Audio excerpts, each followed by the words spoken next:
இந்த எஸ்ஐஆர் என்பது மிக மிக முக்கியம்.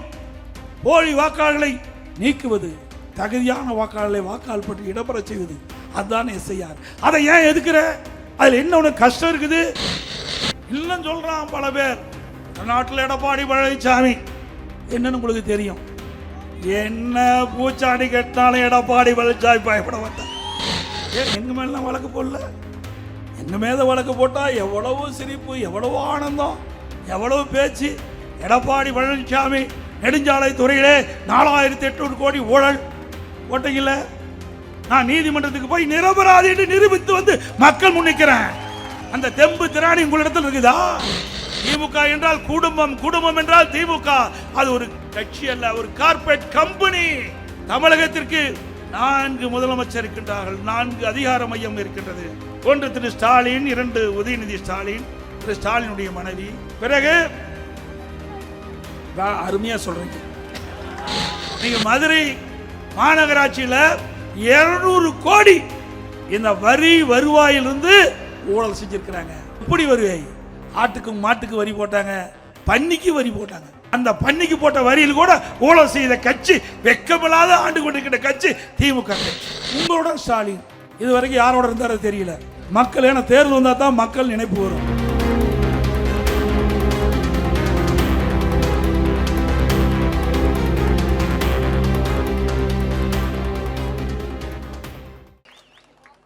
இன்றைய தினம் அனைத்து இந்திய அண்ணா திராவிட முன்னேற்ற கழகம் 53 ஆண்டு காலம் நிறைவு செய்து 54வது ஆண்டு காலத்திலே அடியெடுத்து வைத்திருக்கின்றோம்.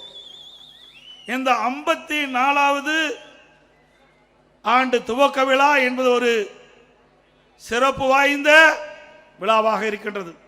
ஏனென்று சொன்னால் அடுத்த ஆண்டு நடைபெறுகின்ற 26ஆம் ஆண்டு நடைபெறுகின்ற சட்டமன்ற பொதுத் தேர்தலில் அனைத்து இந்திய அண்ணா திராவிட முன்னேற்ற கழகம் வெற்றி பெற்று ஆட்சி அமைக்கின்ற ஆண்டு.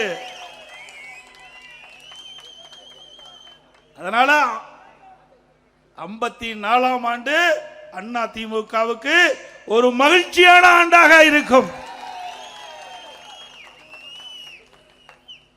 இன்றைக்கு அனைத்து இந்திய அண்ணா திராவிட முன்னேற்ற கழகம் துவங்கப்பட்டு 53 ஆண்டு காலம் நிறைவு செய்து 54வது ஆண்டு காலம் அடியெடுத்து வைத்துக் கொண்டிருக்கின்றோம்.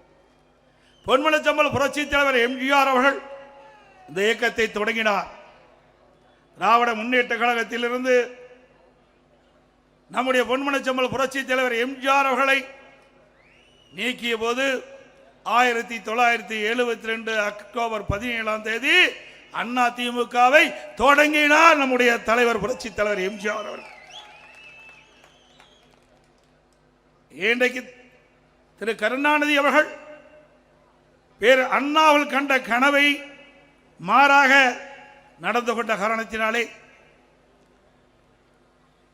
பேர் அண்ணா கண்ட கனவை நனவாக்க வேண்டும் என்ற அடிப்படையிலே நம்முடைய தலைவர் புரட்சி தலைவர் எம்ஜிஆர் அவர்கள் இந்த அண்ணா திமுகவை தொடங்கினார். அவர் நீக்கப்பட்ட போது தமிழ்நாடு முழுவதும் போர்க்களமாக மாறியது. எங்கே பார்த்தாலும் ஆர்ப்பாட்டம், சாலை மறியல், அந்த அளவுக்கு மகிழ்ச்சியுடைய எழுச்சி பார்க்கப்பட்டது, மக்களுடைய எழுச்சி பார்க்கப்பட்டது. அப்படி தானாக எழுச்சி பெற்ற இயக்கம் அண்ணா திமுக இயக்கம். அதோடு பொன்மனச்சம்பல் புரட்சி தலைவர் எம்ஜிஆர் அவர்கள் 1972ஆம் ஆண்டு இந்த இயக்கத்தை தோற்றுவித்த பிறகு அவர் சட்டமன்றத்திலே பேசிக் கொண்டிருந்த பொழுது அவருடைய சட்டமன்ற மைக் துண்டிக்கப்பட்டது. அவர் மீது சட்டமன்றத்தில் வைக்கப்பட்டிருக்கின்ற அந்த பேப்பர் வெயிட் அவர் மீது வீசி எரிந்து தாக்கப்பட்டது. சட்டமன்றத்திலே வைக்கப்பட்ட புத்தகங்கள் அவர் மீது வீசி எரிந்து தாக்கப்பட்டது. அப்பொழுதும் பொன்மனச்சம்பல் புரட்சி தலைவர் எம்ஜிஆர் தன்னுடைய பேச்சை நிறுத்தவில்லை. அப்பொழுது குறிப்பிட்டார், சட்டமன்றம் செத்துவிட்டது. மீண்டும் இந்த ராமச்சந்திரன் சட்டமன்றத்திலே நுழைகின்ற பொழுது தமிழ்நாட்டு மக்களுடைய பேராதரவை பெற்று தமிழகத்துடைய முதலமைச்சராக நுழைவேன் என்று சபதம் ஏற்றார். அந்த சபதத்தின் அடிப்படையிலே மக்களை சந்தித்தார், வெற்றி பெற்றார். முதலமைச்சராக சட்டமன்றத்திலே நுழைந்த பெருமை நம்முடைய தலைவரை சாரும். அதே போல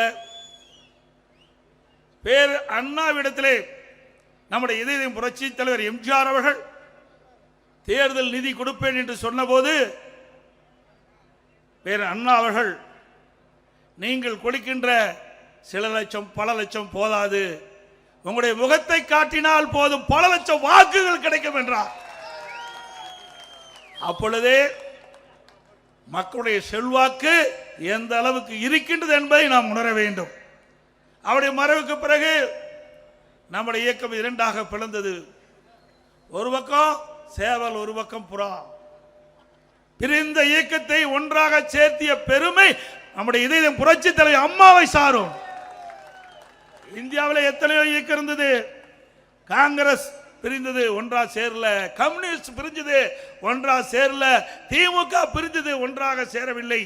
ஆனால் அனைத்து இந்திய அண்ணா திராவிட முன்னேற்ற கழகம் பிரிந்த இயக்கத்தை ஒன்றாக சேர்த்திய பெருமை மாண்புமிகு புரட்சி தலைவர் அம்மாவை சாரும்.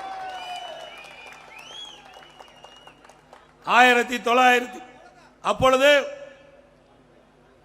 நம்முடைய இதயம் புரட்சி தலைவர் எம்ஜிஆர் அவர்கள் இதயம் புரட்சி தலைவி அம்மாவுக்கு கொள்கை பரப்பு செயலாளராக பொறுப்பை கொடுத்து தமிழ்நாடு முழுவதும் சூறாவளி சுற்றுப்பயணம் செய்து மக்களுடைய செல்வாக்கை பெற்ற தலைவி புரட்சி தலைவி அம்மா. புரட்சி தலைவர் எம்ஜிஆர் அவர்கள் இருக்கின்ற பொழுது அனைத்து இந்திய அண்ணா திராவிட முன்னேற்ற கழகத்தை நிர்வகிக்கக்கூடிய திறமை அம்மாவிடத்தில் இருப்பதாக கண்டு அந்த கொள்கை பரப்பு செயலாளரை கொடுத்து இன்றைக்கு தனக்கு பின்னாலே இந்த இயக்கத்தை கட்டி காக்கக்கூடிய பொறுப்பை அம்மாவிடத்திலே அன்றைய தினமே புரட்சி தலைவர் எம்ஜிஆர் அம்மாவை கண்டுபிடித்து ஒப்படைத்தார்கள். அதுக்கு பிறகு இரண்டாக இயக்கம் பிரிந்தபோது ஒரு பக்கம் புறா, ஒரு பக்கம் சேவல். அம்மா தலைமையிலே நாங்கள் இருந்தோம். சில பேர் திரு ஜானகி அம்மா பக்கம் இருந்தாங்க. அப்பொழுது சுமார் 29 பேர்கள் வெற்றி பெற்றோம். முதலிலே 27, பிறகு ஒன்றாக இணைந்த பிறகு 2, 29 பேர் வெற்றி பெற்றோம். இதே புரட்சி தலைவி அம்மா அவர்கள் எதிர்க்கட்சி தலைவராக இருந்தார். அப்பொழுது சட்டமன்றத்தில் பேசிக் கொண்டிருந்த பொழுது பெண் என்றும் பாராமல், ஒரு எதிர்க்கட்சி தலைவர் என்று பாராமல், ஒரு சட்டமீற்ற மாமன்றத்திலேயே ஒரு முதலமைச்சர் திரு கருணாநிதி அமர்ந்திருக்கின்ற பொழுதே அப்பொழுது நானும் மாண்புக அம்மா அவர்களுடைய கருணையால் நான் எடப்பாடி சட்டமன்றத்திலே வெற்றி பெற்று, சேவல் சின்னத்திலே வெற்றி பெற்று அம்மாவோடு பணியாற்றக்கூடிய சந்தர்ப்பம் எனக்கு கிடைத்தது. இன்றும் என் கண் எதிரே இந்த காட்சி இருந்து கொண்டிருக்கின்றது. அப்பொழுது அம்மா சட்டமன்றத்திலே பேசிக் கொண்டிருந்த பொழுது திடீரென்று அம்மா மீது தாக்குதல் தொடர்ந்தார்கள். புத்தகத்தை வீசி எறிந்து அம்மாவை தாக்கினார்கள். சில சட்டமன்ற உறுப்பினர்கள், சில அமைச்சர்கள் அம்மாவை தாக்கினார்கள். அம்மா தலைமுடியை பிடித்து இழுத்தார்கள், அம்மா சேலை பிடித்து இழுத்தார்கள். அப்படிப்பட்ட கோர காட்சி சட்டமீற்ற மாமன்றத்திலே நடைபெற்றுகின்ற நிகழ்வு. மீண்டும் இந்த சட்டமன்றத்துக்கு நுழைகின்ற பொழுது பொதுமக்களை சந்தித்து நியாயம் கேட்டு பொதுமக்கள் ஆதரவோடு நான் வெற்றி பெற்று தமிழகத்தினுடைய முதலமைச்சராக சட்டமன்றத்தில் நுழைவேன் என்று சபதமேற்றார். அதே போல மக்களை சந்தித்தார், நியாயம் கேட்டார், அது இடங்களே வெற்றி பெற்றார். தமிழகத்தினுடைய முதலமைச்சராக சட்டமன்றத்திலே நுழைந்தார். அதுதான் அனைத்து இந்திய அண்ணா திராவிட முன்னேற்ற வரலாறு. அதே போல அம்மா மறைவுக்கு பிறகு எவ்வளவு பிரச்சனை நாம் சந்தித்தோம். ஒன்றா இரண்டா, இதுவரை பிரச்சனை சந்தித்துக் கொண்டிருக்கின்றோம். பொன்மனச்செம்மல் புரட்சி தலைவர் எம்ஜிஆர் 1972 அக்டோபர் 17 இந்த இயக்கத்தை தோற்றுவித்ததிலிருந்து இன்று வரை அனைத்து இந்திய அண்ணா திராவிட முன்னேற்ற கழகம் பல்வேறு சோதனைகளை சந்தித்துக் கொண்டிருக்கிறது. அத்தனை சோதனைகளும் தவிடுபடியாக்கி அதை வெற்றி படிக்கட்டாக்கி இன்றைக்கு தலை நிமிர்ந்து இருக்கின்ற ஒரே கட்சி அனைத்து இந்திய அண்ணா திராவிட முன்னேற்ற கழக கட்சி. இன்றைக்கு இந்தியாவிலும் சரி தமிழகத்திலும் சரி எத்தனையோ இயக்கங்கள் இருக்கின்றன. எந்த இயக்கத்திற்கு இப்படிப்பட்ட சோதனை வந்தது கிடையாது. பொன்மனச்செம்மல் புரட்சி தலைவர் எம்ஜிஆர் கட்சி ஆரம்பித்தது போதும் அவருக்கு சோதனை. இதே புரட்சி தலைவி அம்மாவர்கள் புரட்சி தலைவர் மறைவுக்கு பிறகு அவர் தலைமை ஏற்று இந்த கட்சியை நடத்த போதும் அவருக்கு சோதனை. ஒருமுறை பாண்டிச்சேரி தேர்தலை முடித்துக் கொண்டு அவர்கள் காரிலே சென்னைக்கு திரும்பி கொண்டிருந்த பொழுது மீனம்பாக்கம் விமான நிலையத்திற்கு எதிரே ஒரு லாரி அம்மா கார் மீது மோதி கொலை முயற்சி செய்த முற்பட்டார்கள். அப்பொழுதும் இறைவனர்களால் தப்பித்து மருத்துவமனை சிகிச்சை பெற்றுக் கொண்டிருந்தார்கள். அந்த சிகிச்சை கூட முழுமையாக பெற முடியாத ஒரு சூழலை திமுக அராஜக ஆட்சியிலே நடைபெற்றது. இப்படி நம்முடைய தலைவருக்கு ஏற்பட்ட கொடுமைகள், இன்னல்கள் ஏராளம். அதையெல்லாம் முறியடித்துத்தான் இன்றைக்கு அனைத்து இந்திய அண்ணா திராவிட முன்னேற்ற கழகம் மக்கள் சக்தி படைத்த, மக்கள் செல்வாக்கு படைத்த இயக்கமாக இன்று இருந்து கொண்டிருக்கின்றது. எத்தனை பேர் நம்ம இயக்கத்தை பற்றி விமர்சனம் செய்கின்றார்கள்? வேற எந்த இயக்கத்தையாவது விமர்சனம் செய்கின்றார்களா? கிராமத்திலே சொல்லுவார்கள், பழுத்த மரத்திலே தான் கல்லடி விழுகும் என்று. மக்கள் செல்வாக்கு படைத்த கட்சி மீதுதான் இன்றைக்கு பல்வேறு வகையிலே இன்றைக்கு அவதூறு பிரச்சாரங்களை செய்து வருகின்றார்கள். வேற எந்த கட்சி பற்றியும் யாரும் நினைப்பதில்லை. அனைத்து இந்திய அண்ணா திராவிட முன்னேற்ற கழகம் மக்கள் செல்வாக்கு மிக்க கட்சி. அதனால் நம் மீது அத்தனை பேரும் எரிந்து கொண்டு இருக்கின்றார்கள். அது மட்டுமல்ல, சிந்தித்து பார்க்க வேண்டும். அம்மா அவர்கள் மறைவுக்கு பிறகு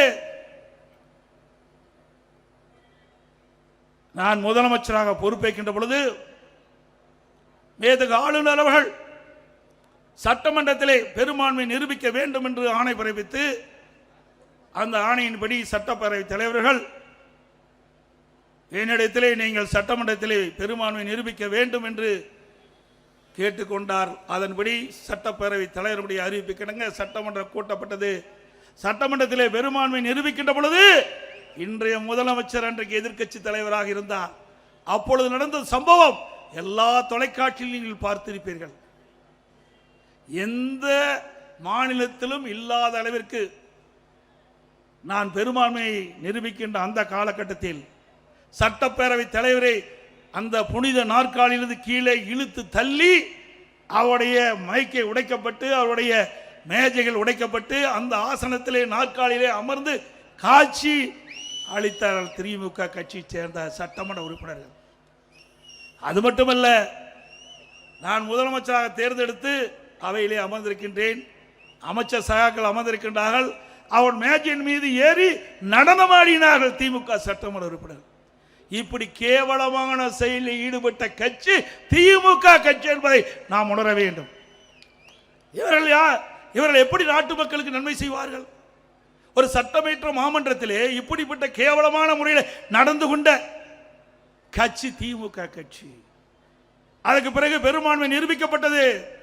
அது தாக்கு பிடிக்க முடியாமல், அதை தாங்கிக் கொள்ள முடியாமல் திரு ஸ்டாலின் அவர்கள் வெளியிலே வந்து சட்டையை கிழித்துக் கொண்டு வெளியிலே வந்தார். சட்டை கிழித்துக் கொண்டு வந்தால் என்றால் என்ன என்று பொருள் உங்களுக்கே தெரியும். சட்டை யார் கிழித்துக் கொள்வார்? அதுதான். அதேபோல் 2026 சட்டமன்ற தேர்தலும் அண்ணா திமுக பெரும்பான்மையான இடங்களிலே வெற்றி பெற்று ஆட்சி அமைக்கும். அதே நிலையிலே தான் ஸ்டாலின் இருப்பார். ஸ்டாலின் அவர்களே, அண்ணா திமுக தாக்க தாக்க அண்ணா திமுக வளர்ந்து கொண்டுதான் இருக்கும். இன்றைக்கு ஆட்சி பொறுப்பேற்று 4.5 ஆண்டு காலம் நிறைவேற்று பெற்றுவிட்டது. இந்த 4.5 ஆண்டு திராவிட முன்னேற்ற கழக ஆட்சியில் என்ன சாதனை படைத்தீர்கள் தமிழ்நாட்டு மக்களுக்கு சிந்தித்து பாருங்கள். அனைத்து இந்திய அண்ணா திராவிட முன்னேற்ற கழக ஆட்சியிலே கொண்டு வரப்பட்ட திட்டம், முடிக்கப்பட்ட திட்டத்தை தான் நீங்கள் ரிப்பன் கட்டி அதை கட் பண்ணி திறந்து வைத்துக் கொண்டிருக்கிறீர்கள். வேற என்ன சாதனை செய்தீர்கள்? இந்த 4.5 ஆண்டு காலம் வீணடிக்கப்பட்டு விட்டது. 4.5 ஆண்டு காலத்திலே துறை வாரியாக லஞ்ச ஊழல் நிறைந்து விட்டது. எல்லா துறையிலும் லஞ்சம் இல்லாத துறையே கிடையாது. இந்தியாவிலேயே ஊழல் நிறைந்த மாநிலம் என்றால் அது தமிழ்நாடு தான் என்று சொல்லுகின்ற அளவுக்கு ஒரு மிக மோசமான கேவலமான ஆட்சி தமிழகத்தில் நடைபெற்றுக் கொண்டிருக்கின்றது. சிந்தித்து பார்க்க வேண்டும். மக்களை பற்றி சிந்திப்பதற்கு நேரம் இல்லை. குடும்பத்தை பற்றி சிந்திக்கின்ற முதலமைச்சர் தான் இன்றைய முதலமைச்சர். திமுக என்றால் குடும்பம், குடும்பம் என்றால் திமுக. அது ஒரு கட்சி அல்ல, ஒரு கார்ப்பரேட் கம்பெனி. இன்றைக்கு தமிழகத்திலே குடும்ப ஆட்சி நடைபெற்றுக் கொண்டிருக்கின்றது. தமிழகத்திற்கு 4 முதலமைச்சர் இருக்கின்றார்கள், 4 அதிகார மையம் இருக்கின்றது. ஒன்று திரு ஸ்டாலின், 2 உதயநிதி ஸ்டாலின், பிறகு திரு ஸ்டாலினுடைய மனைவி, பிறகு அருமையா சொல்றீங்க, நம்மை விட மக்கள் தெளிவா இருக்கிறாங்க. 4 அதிகார மையங்கள் தமிழகத்தை ஆட்டி படைத்துக் கொண்டிருக்கின்றது. வீட்டு மக்களை பற்றி சிந்திக்கக்கூடிய முதலமைச்சர் ஸ்டாலின் அவர்கள். 4 அதிகார மையங்களும் இன்னைக்கு மக்களை ஆட்டி படைத்துக் கொண்டிருக்கின்றது. அதனாலதான் லஞ்ச லாவண்யம் இன்றைக்கு தாண்டவம் ஆடிக் கொண்டிருக்கின்றது. இன்றைக்கு திராவிட முன்னேற்ற கழக அமைச்சரவையில் இடம்பெற்றிருந்த நிதி அமைச்சராக இருந்த திரு பழனிவேல் தியாகராஜன் ஒரு கருத்தை சொன்னார். எல்லா ஆடியோலையும் வந்தது. இதுவரைக்கும் ஸ்டாலின் மறுக்கல, எதிர்ப்பு தெரிவிக்கல. அப்பொழுது அவர் அந்த ஆடியோவில் வெளியிட்ட கருத்து, திரு உதயநிதி ஸ்டாலின் அவர்களும் திரு சபரீசன் அவர்களும் சுமார் 30,000 கோடியை கையிலே வைத்துக் கொண்டு என்ன செய்வது என்று தடுமாறிக் கொண்டிருக்கிறார் என்று செய்தி வலைதளத்திலே வந்தது. ஆக கொள்ளையடிப்பதுதான் அவருடைய குறிக்கோள். ஒரு நிதியமைச்சர், அமைச்சர், திமுக அமைச்சர் இடம்பெற்றிருக்கின்ற ஒரு அமைச்சர் சொல்லுகிறார் என்று சொன்னால் அது உண்மைதானே? எதிர்க்கட்சி சொன்னா வேண்டுமென்றே திட்டமிட்டு சொல்லுகிறார் என்று சொல்லலாம். ஆனால் திமுக அமைச்சராக இருக்கின்ற ஒரு நிதி அமைச்சரே சொல்லுகின்ற பொழுது அதிலே உண்மை இருக்கின்ற என்பதுதான் பொருள். ஆக 30,000 கோடி ஊழல் செய்த கட்சி திமுக கட்சி. அதை வைத்துக் கொண்டுதான் வருகின்ற தேர்தலிலே வாக்குகளுக்கு பல ஆயிரத்தை கொடுத்து வாக்குகளை பெற்றுள்ளலாம் என்று எண்ணிக்கொண்டிருக்கின்றார் திரு ஸ்டாலின் அவர்களே. தமிழ்நாட்டு மக்களை பொறுத்த வரைக்கும் விழிப்புணர்வு உள்ள மக்கள், அறிவு கூர்மை உள்ள மக்கள், யார் ஆட்சிக்கு வர வேண்டும், யார் வரக்கூடாது என்று தீர்மானிக்கக்கூடிய சக்தி படைத்த மக்கள். கொள்ளையடிக்கின்ற கட்சி தேவையா? சொல்லுங்க. கொள்ளையடிக்கின்ற கட்சி ஆட்சியில் இருக்க வேணுமா? அது மட்டுமல்ல, குடும்ப அரசியல், வாரிசு அரசியல். வாரிசு அரசியல் என்று சொன்னா ஒரு கட்சியினுடைய அமைச்சர் இருப்பாங்க, அவருடைய மகன் எம்எல்ஏ எம்பி ஆகுவாங்க. அது கிடையாது. அடுத்த ஆண்டு அவர் குடும்பத்தில் யார் வேணாலும் ஆகலாம், ஆகாதையும் போகலாம். ஆனா வாரிசு அரசியல் என்பது அந்த கட்சிக்கு தலைமை பொறுப்பேற்கின்றவர் தான் வாரிசு அரசியல். திரு கருணாநிதி இருந்தார், அதுக்கு பிறகு ஸ்டாலின் அவர்கள், அதுக்கு பிறகு உதயநிதி ஸ்டாலினை கொண்டு வருவதற்கு முயற்சி செய்கின்றார். அவருக்கு பிறகு இன்ப நிதி வருவதற்கும் இன்றைக்கு பிள்ளையார் சொல்லி போட்டுக்கிறாங்க.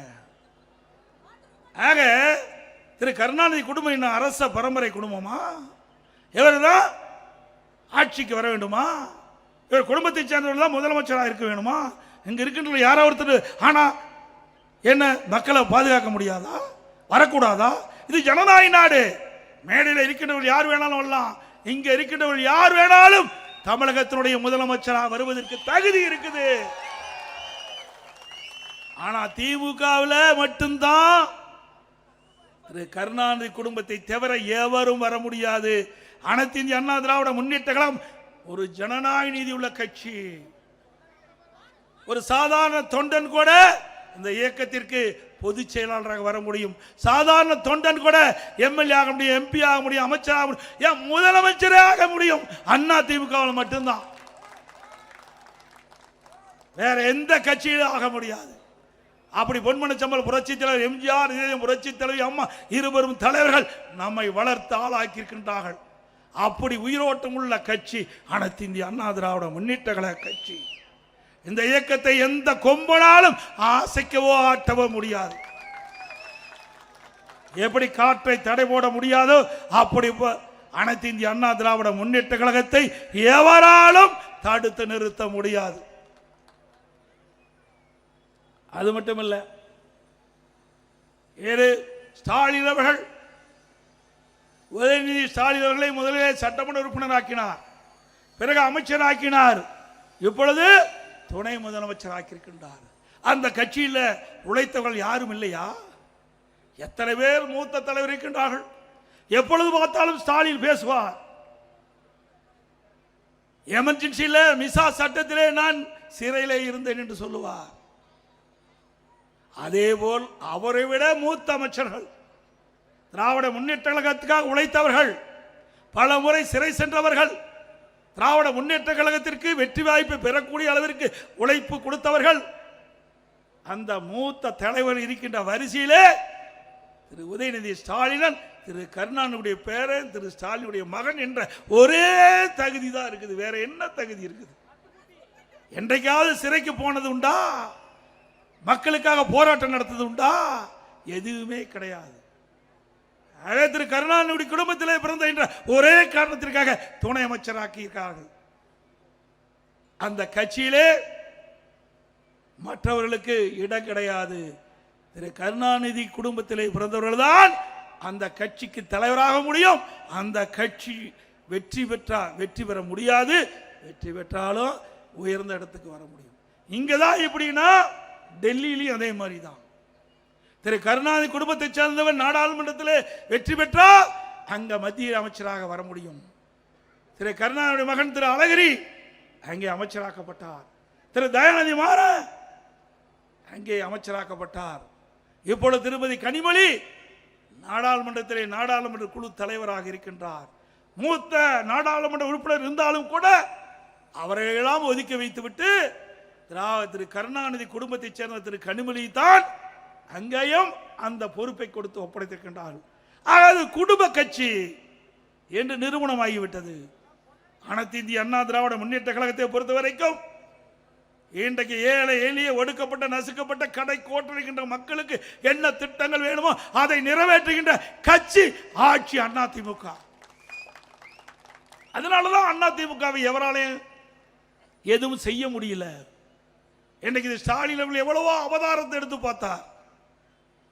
நான் முதலமைச்சராக பொறுப்பேற்றது இன்று வரை எவ்வளவோ சூழ்ச்சி செய்து பார்த்தார். அத்தனை சூழ்ச்சியும் இங்க இருக்கின்ற கழக நிர்வாகிகள் தொண்டர் பொதுமக்களோடு சொக்கு நூறாக்கி தூள் தூளாக்கி அதிமுக பலம் பொருந்திய கட்சி என்று நாம் வைத்துக் கொண்டிருக்கின்றோம். எத்தனை எட்டப்பர்கள் துரோகிகள் இந்த இயக்கத்திலே நம்ம வீழ்த்த நம்மோடு இருந்து நம்மை வீழ்த்த முற்பட்டார்கள். அத்தனை பேரையும் நாம் வீழ்த்தி அதிமுக தலை நிமிர்ந்து நிற்கின்றது. இன்றைக்கு ஸ்டாலின் அவர்கள் ஆட்சியிலே எவ்வளவு கொடுமைகள் எழுந்துள்ளது என்பதை எண்ணி பார்க்க வேண்டும். இன்றைக்கு சட்ட ஒழுங்கு சந்தி சிரிக்கின்றது. பெண்களுக்கு பாதுகாப்பு இல்லை, சிறுமிக்கு பாதுகாப்பு இல்லை, மூதாட்டிக்கு கூட பாதுகாப்பு இல்லை. அப்படிப்பட்ட அவல ஆட்சி தமிழகத்தில் நடைபெற்றுக் கொண்டிருக்கின்றது.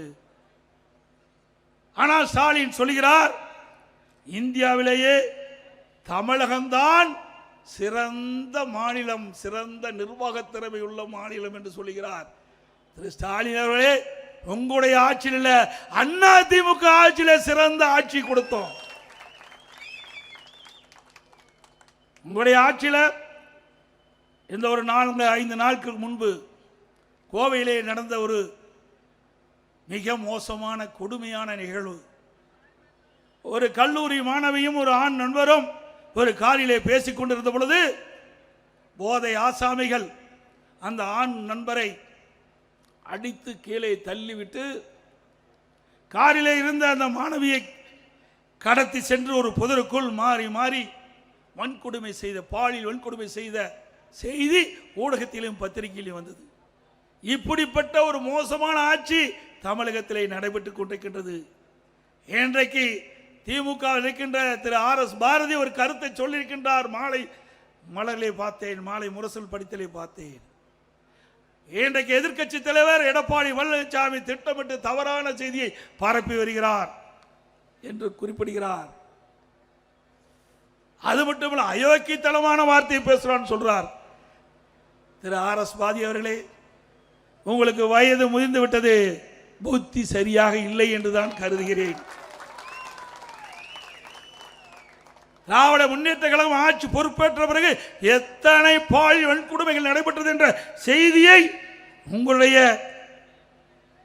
அமைச்சரே தூத்துக்குடியிலே பேசியிருக்கின்றார். கொஞ்சம் நஞ்சமல்ல, அவ்வளவு வன்கொடுமைகள் நடந்திருக்கின்றன. இதை புள்ளி விவரத்தோடு நாங்கள் குறிப்பிடுகிறோம்.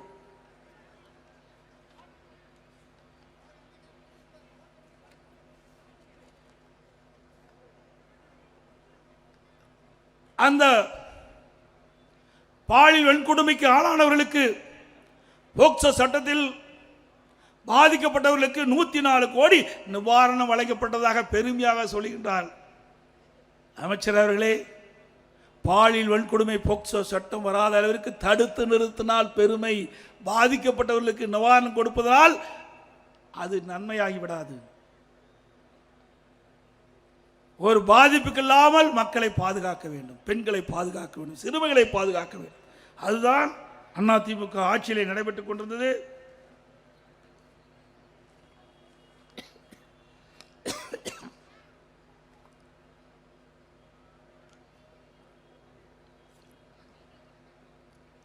சமூகத்துறை அமைச்சர் அவர்கள் அந்த கருத்தை சொல்லியிருக்கின்றார். 6999 சிறுமிகள் பாலியல் வன்கொடுமைக்கு ஆளாக்கியுள்ளார். அதற்கு 104 கோடி ரூபாய் நிவாரணம் கொடுக்கப்பட்டது என்று சொல்லியிருக்கிறார். ஒரு ஆட்சி பொறுப்பேற்று 4.5 ஆண்டு காலத்தில் 6999 சிறுமிகள் பாலியல் வன்கொடுமைக்கு ஆளாகப்பட்டிருக்கின்றால் ஒரு ஆட்சி, அது ஒரு கேடுகட்ட ஆட்சி. பெண்களுக்கு பாதுகாப்பற்ற ஒரு ஆட்சி, சிறுமிகளுக்கு பாதுகாப்பில்லாத ஒரு ஆட்சி. அப்படி ஒரு மோசமான நிகழ்வு இந்த ஆட்சியிலே நடைபெற்றுக் கொண்டிருக்கின்றதை நாம் எண்ணி வேதனைப்படக்கூடிய சூழ்நிலை இருக்கின்றோம். அது மட்டுமல்ல,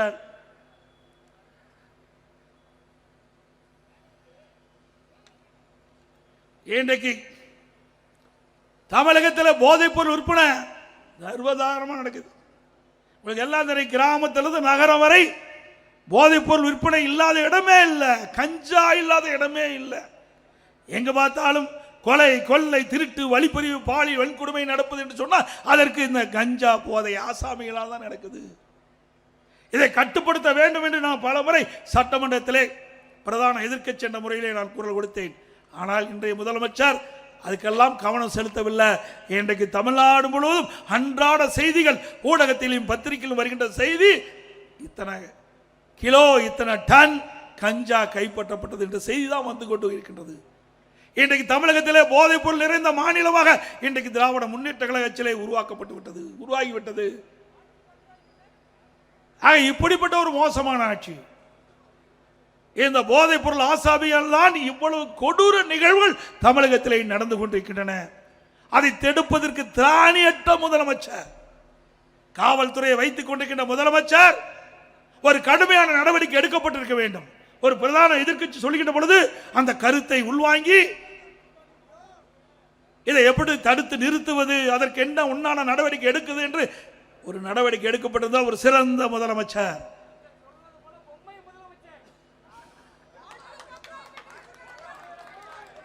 சொல்லிட்டார் அவரே, பொம்மை முதலமைச்சர். அது மட்டுமல்ல, அப்போ ஒரு டிஜிபி இருந்தார், அந்த கஞ்சாவை ஒழிப்பேன் என்று 2.0, 3.0, 4.0 ஓ போட்டு ரிட்டையர் ஆகி போயிட்டார். அந்த டிஜிபி கஞ்சா தமிழகத்திலே அறவே ஒழிக்கப்படும் என்று பத்திரிகையிலே செய்தி 2.0, 3.0, 4.0 என்று தினந்தோறும் செய்தி வெளியிட்டு அவர் பணி ஓய்வு பெற்றதுதான் மிச்சம். அது மட்டுமல்ல, இன்றைய தினம் சிந்தித்து பார்க்க வேண்டும். இன்றைக்கு தமிழகத்தில் பொறுப்பு டிஜிபி இருக்கிறாங்க. நிரந்தர டிஜிபி இருந்தாவே தமிழகத்தில் சட்டம் ஒழுங்கு சந்திச்சிட்டு இருக்குது. இன்றைக்கு ஒரு டிஜிபி ஓய்வு பெறுவது சொன்னால், ஓய்வு பெறுவதற்கு 3 மாதத்திற்கு முன்பாகவே தமிழ்நாடு அரசு அந்த டிஜிபி யாரெல்லாம் தகுதியார்களோ அந்த பட்டியலை தயாரித்து மத்தியில் இருக்கின்ற யூபிஎஸ்சி, அதாவது மத்திய பணியாளர் தேர்வாணையத்துக்கு அனுப்ப வேணும். அனுப்பவே இல்லை. சட்டத்தை மதிக்கிறது கிடையாது. தனக்கு வேண்டியப்பட்டவர்கள் டிஜிபி ஆக வேண்டும். அதற்காக திராவிட முன்னேற்ற கழக அரசு, திரு ஸ்டாலின் மாடல் அரசு இந்த டிஜிபி ஓய்வு பெறுகின்ற பொழுது 3 மாதத்துக்கு முன்பாக மத்தியில் இருக்கின்ற யூபிஎஸ்சிக்கு அனுப்பல பட்டியல. பிறகு நீதிமன்றம் வரை சென்ற பிறகு ஒரு பட்டியல் அனுப்புறாங்க, யூபிஎஸ்சிக்கு அனுப்புறாங்க. அந்த பட்டியலில் அப்பொழுதும் காலதாமமாகுது.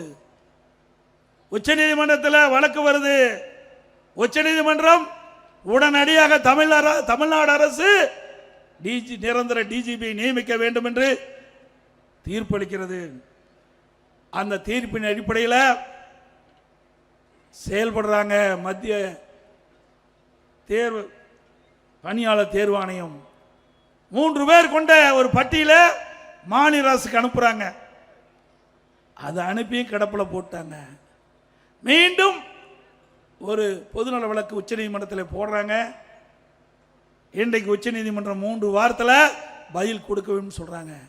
ஒரு அரசாங்கம் ஒரு டிஜிபி கூட நியமிக்க முடியவில்லை என்று சொன்னால் இது அரசாங்கமா? கேவலமான அரசாங்கம். தனக்கு யார் வேண்டிப்பட்டவர்கள் என்பதை வேண்டிப்பட்டவர்கள் வர வேண்டும் என்பதற்காக ஒரு தகுதியான மூத்த டிஜிபிகளை நியமிக்க இந்த அரசு தயங்குகிறது. வெட்கக்கேடானது. ஒரு அரசாங்கம் சிறப்பாக செயல்பட வேண்டும் என்று சொன்னால் அந்தந்த டிபார்ட்மெண்ட்ல இருக்கின்ற அதிகாரிகள் முறையாக தேர்வு செஞ்சு நியமிக்கப்பட வேண்டும். ஒரு டிஜிபி என்பது சாதாரண விஷயம் இல்லை. சட்டத்தை பாதுகாக்கக்கூடிய பொறுப்பில் இருக்கின்றவர்கள். அப்படிப்பட்ட உயர்ந்த பதவிக்கு குறித்த நேரத்தில் அந்த பணி நிரப்பப்பட வேண்டும். ஆனால் இதுவரை நிரப்பவில்லை. உச்ச நீதிமன்றம் வரை போய் உச்ச நீதிமன்றம் ஆணை பிறப்பிக்கின்றது. இதுவரை நியமிக்கப்பதா அரசாங்கம். இந்த அரசாங்கம் திரு ஸ்டாலின் அவர்களே, ஒரு திறமையற்ற முதலமைச்சர், பொம்மை முதலமைச்சர் என்று நீங்கள் நிரூபித்து காட்டிக் கொண்டிருக்கின்றீர்கள். அப்புறம் இங்க அருமை சகோதரர் சொன்ன 10 ரூபாய்.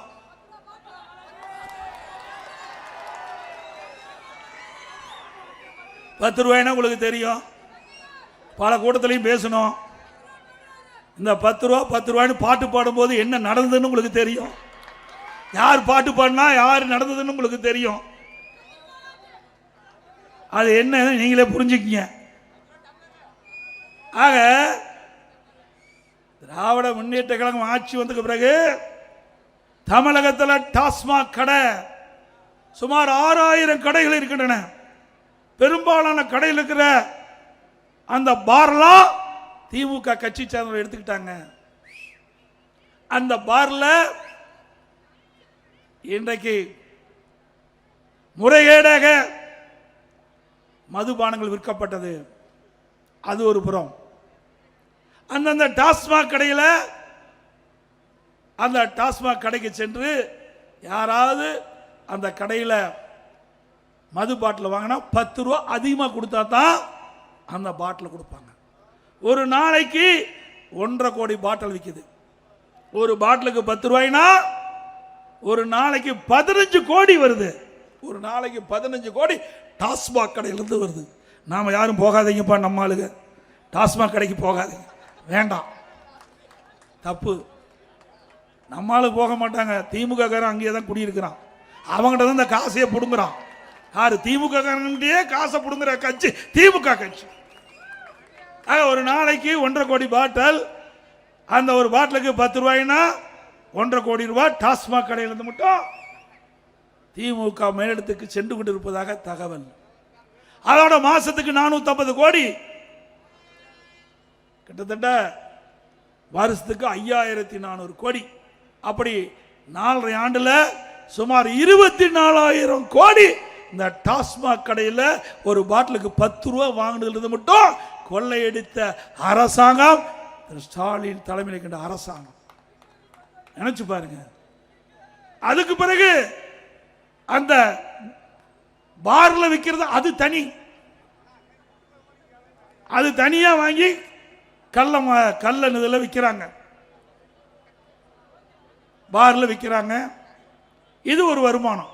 ஆக இந்த டாஸ்மாக் நிறுவனத்தின் மூலமாக கடையிலிருந்தும் சரி, பாட்டிலுக்கு 10 ரூபா வாங்கலும் சரி, அதோட பார்ல இருந்தும் சரி, சுமார் 50,000 கோடி கொள்ளையடித்த கட்சி திமுக கட்சி, திமுக அரசாங்கம்.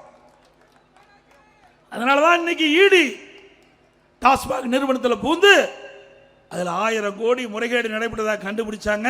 திமுக ஏதோ பேசி சமாளித்துட்டு இருக்கிறாங்க. விரைவில் உண்மை வெளிவரும். மீண்டும் அண்ணா திமுக ஆட்சி அமைந்தவுடன் இதை முழுமையாக விசாரிக்கப்படும். சட்ட நிதியாக யார் தவறு செய்யலோ அவர் மீது உரிய நடவடிக்கை எடுக்கப்படும். இதுதான் எப்படின்னா, மின்சாரத்துறையில் டிரான்ஸ்பாரம் அதில் கொள்முதல் செய்கிறாங்க, அதுக்கு டெண்டர் விட்டாங்க. அந்த டெண்டர் சுமார் 32 டெண்டர் என்று நான் நினைக்கிறேன். 32 டெண்டரும் ஒரே ரேட். அதாவது ஒரு டிரான்ஸ்பாரத்துக்கு 5000, ஒரு உதாரணத்துக்கு சொல்றேன், ஒரு 5500 ரூபாய்னா 32 டெண்டரும் 5500 ரூபாய். எங்கேயாவது இப்படிப்பட்ட அதிசயம் உண்டா? நினைச்சு பாருங்க எப்படியெல்லாம் கொள்ளையடிக்கிறாங்க. எதுக்கும் அஞ்சல, எதுக்கும் பயம் இல்லை, சட்டத்துக்கும் பயம் இல்லை, மக்களிடத்திலையும் பயம் இல்லை. எதுல எப்படி கொள்ளையடிக்க வேணுமோ அதையெல்லாம் கொள்ளையடிக்கின்ற கைதேர்ந்த கட்சி திமுக கட்சி, திமுக அரசாங்கம். இப்ப நீதிமன்றத்தில் இருக்குது. சிந்திச்சு பாருங்க, மக்களுடைய பணம் எப்படியெல்லாம் அந்த திமுக குடும்பத்துக்கு போய்கொண்டிருந்ததை நம்ம எண்ணி பார்க்க வேண்டும். அதோட நம்முடைய இது பேரூராட்சி, நகராட்சி, மாநகராட்சியில் வரி வசூல் பண்ணுவாங்க, கிராமத்திலையும் வரி வசூல் பண்ணுவாங்க. திமுக ஆட்சிக்கு பிறகு வீட்டுக்கு 100% வரி உயர்த்திட்டாங்க, கடைக்கு 150% வரி உயர்த்திட்டாங்க. இந்த வரி உயர்வினால் மக்களுக்கு தேவையான அடிப்படை வசதி செய்து கொடுப்பது தான் இந்த வரி போட்டாங்க. இந்த வரியிலையும் ஊழல் செய்த கட்சி திமுக கட்சி. நீங்க மதுரை மாநகராட்சியில் 200 கோடி இந்த வரி வருவாயிலிருந்து ஊழல் செஞ்சிருக்கிறாங்க. எப்படி வருவாய்? ஆட்டுக்கும் மாட்டுக்கு வரி போட்டாங்க, பன்னிக்கு வரி போட்டாங்க. அந்த பன்னிக்கு போட்ட வரியில் கூட ஊழல் செய்த கட்சி, வெட்கமில்லாத ஆண்டு கொண்டிருக்கிற கட்சி திமுக கட்சி. சிந்திச்சு பாருங்க. யாரு? திமுக ஆட்சி, திமுக மேயர், திமுகவே ஊழலை கண்டுபிடிச்சிருக்குது. நாம சொல்லல, திமுக அரசாங்கமே ஊழல் கண்டுபிடித்து வெளியிலே வெளியிடப்பட்டதுதான் நான் சொல்றேன். அது மட்டும் இல்ல, அந்த மாநகராட்சியில் இருக்கின்ற அந்த 5 மண்டல குழு தலைவர் ராஜினாமா, நிலைக்குழு உறுப்பினர் 2 பேர், அந்த குழு 2 பேர் ராஜினாமா. அந்த மேயர் இப்ப ராஜினாமா செஞ்சிட்டாங்க. இன்ன வரைக்கும் மேயரை எடுக்க முடியல, தேர்ந்தெடுக்க முடியல. உள்கட்சி பூசல், எல்லாம் பங்கு பிரிக்கிறதுல பிரச்சனை. அங்க இருக்கிற கவுன்சிலுக்குள்ள, திமுக கவுன்சிலுக்குள்ள இன்னைக்கு போராட்டம். இங்கதான் எப்படின்னா, திண்டுக்கல் மாநகராட்சியில் 4.5 கோடி ஊழல். சேலத்தில் எவ்வளவு ஊழல் நடந்திருக்குன்னு தெரியல. நம்ம ஆட்சிக்கு வந்து வருகிறதா அதையும் கண்டுபிடிக்க வேணும். அதே போல காஞ்சிபுரத்தில் அங்கேயும் இப்படித்தான் பங்கு பிரித்தல் ஊழல். கோவையிலையும் அதே மாதிரி, திருநெல்வேலியிலையும் அதே மாதிரி. இந்த மாநகராட்சியெல்லாம் பங்கு பிரிப்பில் ஏற்பட்ட பிரச்சனை அங்கங்க பத்திரிகையில செய்தி வந்திருக்குது. இப்படிப்பட்ட ஊழல் ஆட்சி தான் திமுக ஆட்சி என்பதை மக்கள் புரிந்து கொள்ள வேண்டும்.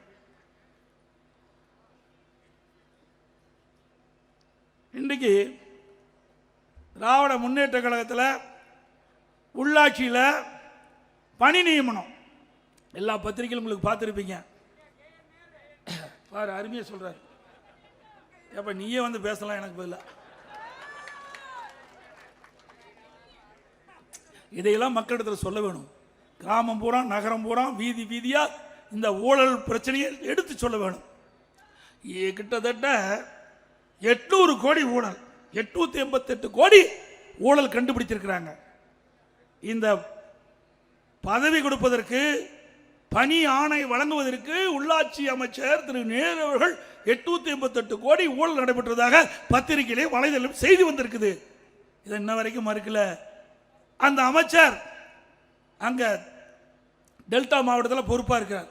அங்க பேசுறார், ஒரு நிகழ்ச்சியில், திமுக நிகழ்ச்சியில் பேசுறார். என்னைத்தான் குற்றம் சுமத்திட்டு இருக்கிறாங்க அப்படின்னு. ஆமா, தவறு செஞ்சா குற்றம் சுமத்த தான் செய்வாங்க. நீ நிரபராதி நியமிங்க. ஏன் எங்க மேலாம் வழக்கு போடல? எங்க மேல வழக்கு போட்டா எவ்வளவோ சிரிப்பு, எவ்வளவோ ஆனந்தம். எவ்வளவு பேச்சு. எடப்பாடி பழனிசாமி நெடுஞ்சாலை துறையிலே 4800 கோடி ஊழல் போட்டீங்கல்ல, நான் நீதிமன்றத்துக்கு போய் நிரபராதி என்று நிரூபித்து வந்து மக்கள் முன்னிக்கிறேன்.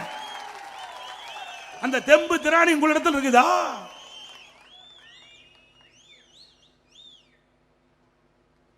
நீதியரசர் கூட கேட்டார், வழக்கு போடு, என் மீது வழக்கு போட்டவரே அந்த வழக்கை திரும்ப பெறுவேன் என்று சொன்னார். நான் இல்ல, என் மீது ஊழல் குற்றச்சாட்டு சொல்லி மக்களிடத்திலே பரப்பி விட்டார்கள். இன்றைக்கு இருக்கிற முதலமைச்சர் அன்றைக்கு எதிர்க்கட்சி தலைவராக இருக்கின்ற காலத்திலே சட்டமன்றத்திலே பதிவு செய்திருக்கிறார். இன்றைக்கு முதலமைச்சராக பதிவு செய்திருக்கிறார். எடப்பாடி பழனிசாமி நெடுஞ்சாலை துறையிலே 4008 கோடி ஊழல் என்று அந்த சட்டமன்றத்திலே பதிவிலே இருக்கின்றது. அதை நீக்க முடியாது. ஆகவே நான் அவர்கள் வழக்கை போட்டவர்கள் வழக்கை திரும்ப பெறுவேன் என்று சொன்னாலும் நான் வழக்கை நடத்துகிறேன் என்று சொன்னேன். நீதியரசர் சொன்னார், இந்தியாவிலேயே நீங்க தாங்க வழக்கு நடத்துறேன்னு சொல்றீங்க, வேற எவரும் வழக்கு நடத்துன்னு சொல்ல, எல்லா வழக்க வாய்தா வாங்கிட்டு இருக்கிறாங்கண்ணா. ஆக வழக்கு நடத்தினேன், நிரபராதி என்று நிரூபித்து காட்டினேன். மீண்டும் உச்ச நீதிமன்றம் போனாங்க இதே திமுக, அங்கேயும் போய் வழக்கு நடத்தினேன், அங்கேயும் நிரபராதி என்று நிரூபித்து உங்கள் முன் நான் பேசிக் கொண்டிருக்கின்றேன். அப்படி தில்லு திராணி தெம்பு இருந்தா இந்த அமைச்சர்கள் உங்கள் மீது ஊழல் குற்றச்சாட்டு சொல்லியிருக்காங்களா, நீதிமன்றத்தில் வழக்கு வந்தா வாய்தா வாங்காம நீதிமன்றத்தில் ஆஜராகி அங்கே வழக்கை நடத்துங்கள், நிரபராதி என்று நிரூபிங்கள். முடியாது, ஏன்னா ஊழல் செஞ்சிருக்காங்கல்ல. எங்களிடத்திலே மடியிலே கனமில்லை, வழியிலே பயமில்லை. இன்னும் சொல்றான் பல பேர், வடநாட்டில் எடப்பாடி பழனிசாமி என்னன்னு உங்களுக்கு தெரியும். என்ன பூச்சாண்டி கட்டினாலும் எடப்பாடி பழனிசாமி பயப்பட மாட்டார். சட்டத்தின் ஆட்சி நடத்தினோம். அண்ணா திமுக ஆட்சிக்கின்ற பொழுது, நான் முதலமைச்சராக ஆக்கின்ற பொழுது சட்டத்தின் ஆட்சி நடைபெற்றது. சட்டப்படி தவறு செய்தவர்களை கண்டுபிடித்து சிறைகளை அடைத்தோம், நீதிமன்றத்தில் ஆஜர்படுத்தினோம். உங்களுடைய ஆட்சியில் அப்படியே இருக்குது கிடையாது. வேண்டுமென்ற திட்டமிட்ட துரோகிகளும் இன்றைக்கு பேசி வருகிறார்கள். இவரெல்லாம் எப்படிப்பட்டவர் என்பதை எண்ணி பாருங்கள். இவரெல்லாம் இயக்கத்திற்கு விசுவாசமானவர்களா? சிந்தித்து பாருங்கள். அது மட்டுமல்ல,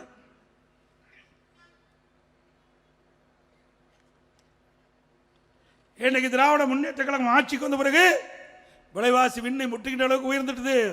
அதை பற்றி கவலை இல்லை. அரிசி விலை உயர்வு, பருப்பு விலை உயர்வு, எண்ணெய் விலை உயர்வு கட்டுப்படுத்துவதற்கு இந்த அரசாங்கம் என்ன நடவடிக்கை எடுத்தது? இதே அனைத்து இந்திய அண்ணா திராவிட முன்னேற்ற கழகம் ஆட்சிக்கின்ற பொழுது, நான் முதலமைச்சராக பதவியில் இருக்கின்ற பொழுது, இப்படி உணவுப் பொருள் விலை ஏறுகின்ற பொழுது உணவு அந்த விலை ஏற்றத்தை தடுப்பதற்கு விலை கட்டுப்பாட்டு நிதியம் என்று ஒரு நிதியை ஒதுக்கினேன். 100 கோடி ஒதுக்கி, எந்த உணவுப் பொருள் விலை ஏறுது, புளி விலை ஏறுதா, உடனே எந்த மாவட்டத்தில் எந்த மாநிலத்தில் புளி விலை குறைவாக இருக்குது அங்கே கொள்முதல் செஞ்சது தமிழ்நாட்டில் விலை ஏறாமல் பார்த்துக்கிட்டோம். பருப்பு விலை உயருதா, எந்த மாநிலத்தில் பருப்பு விலை குறைவு அங்கே போய் நம்முடைய கூட்டுறவுத்துறை அதிகாரிகள் கொள்முதல் செஞ்சு தமிழ்நாட்டுக்கு கொண்டு வந்து பருப்பு விலை உயராமல் பார்த்துக்கிட்டோம்.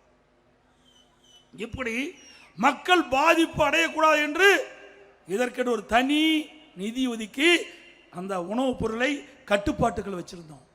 இந்த ஆட்சியில் எதுவுமே கிடையாது. அரிசி விலை அண்ணா திமுக ஆட்சிக்கு திமுக ஆட்சிக்கு ஒரு கிலோவுக்கு 20 ரூபாய் ஏறி போச்சு. கடல் எண்ணெய் 60 ரூபாய் ஏறி போச்சு.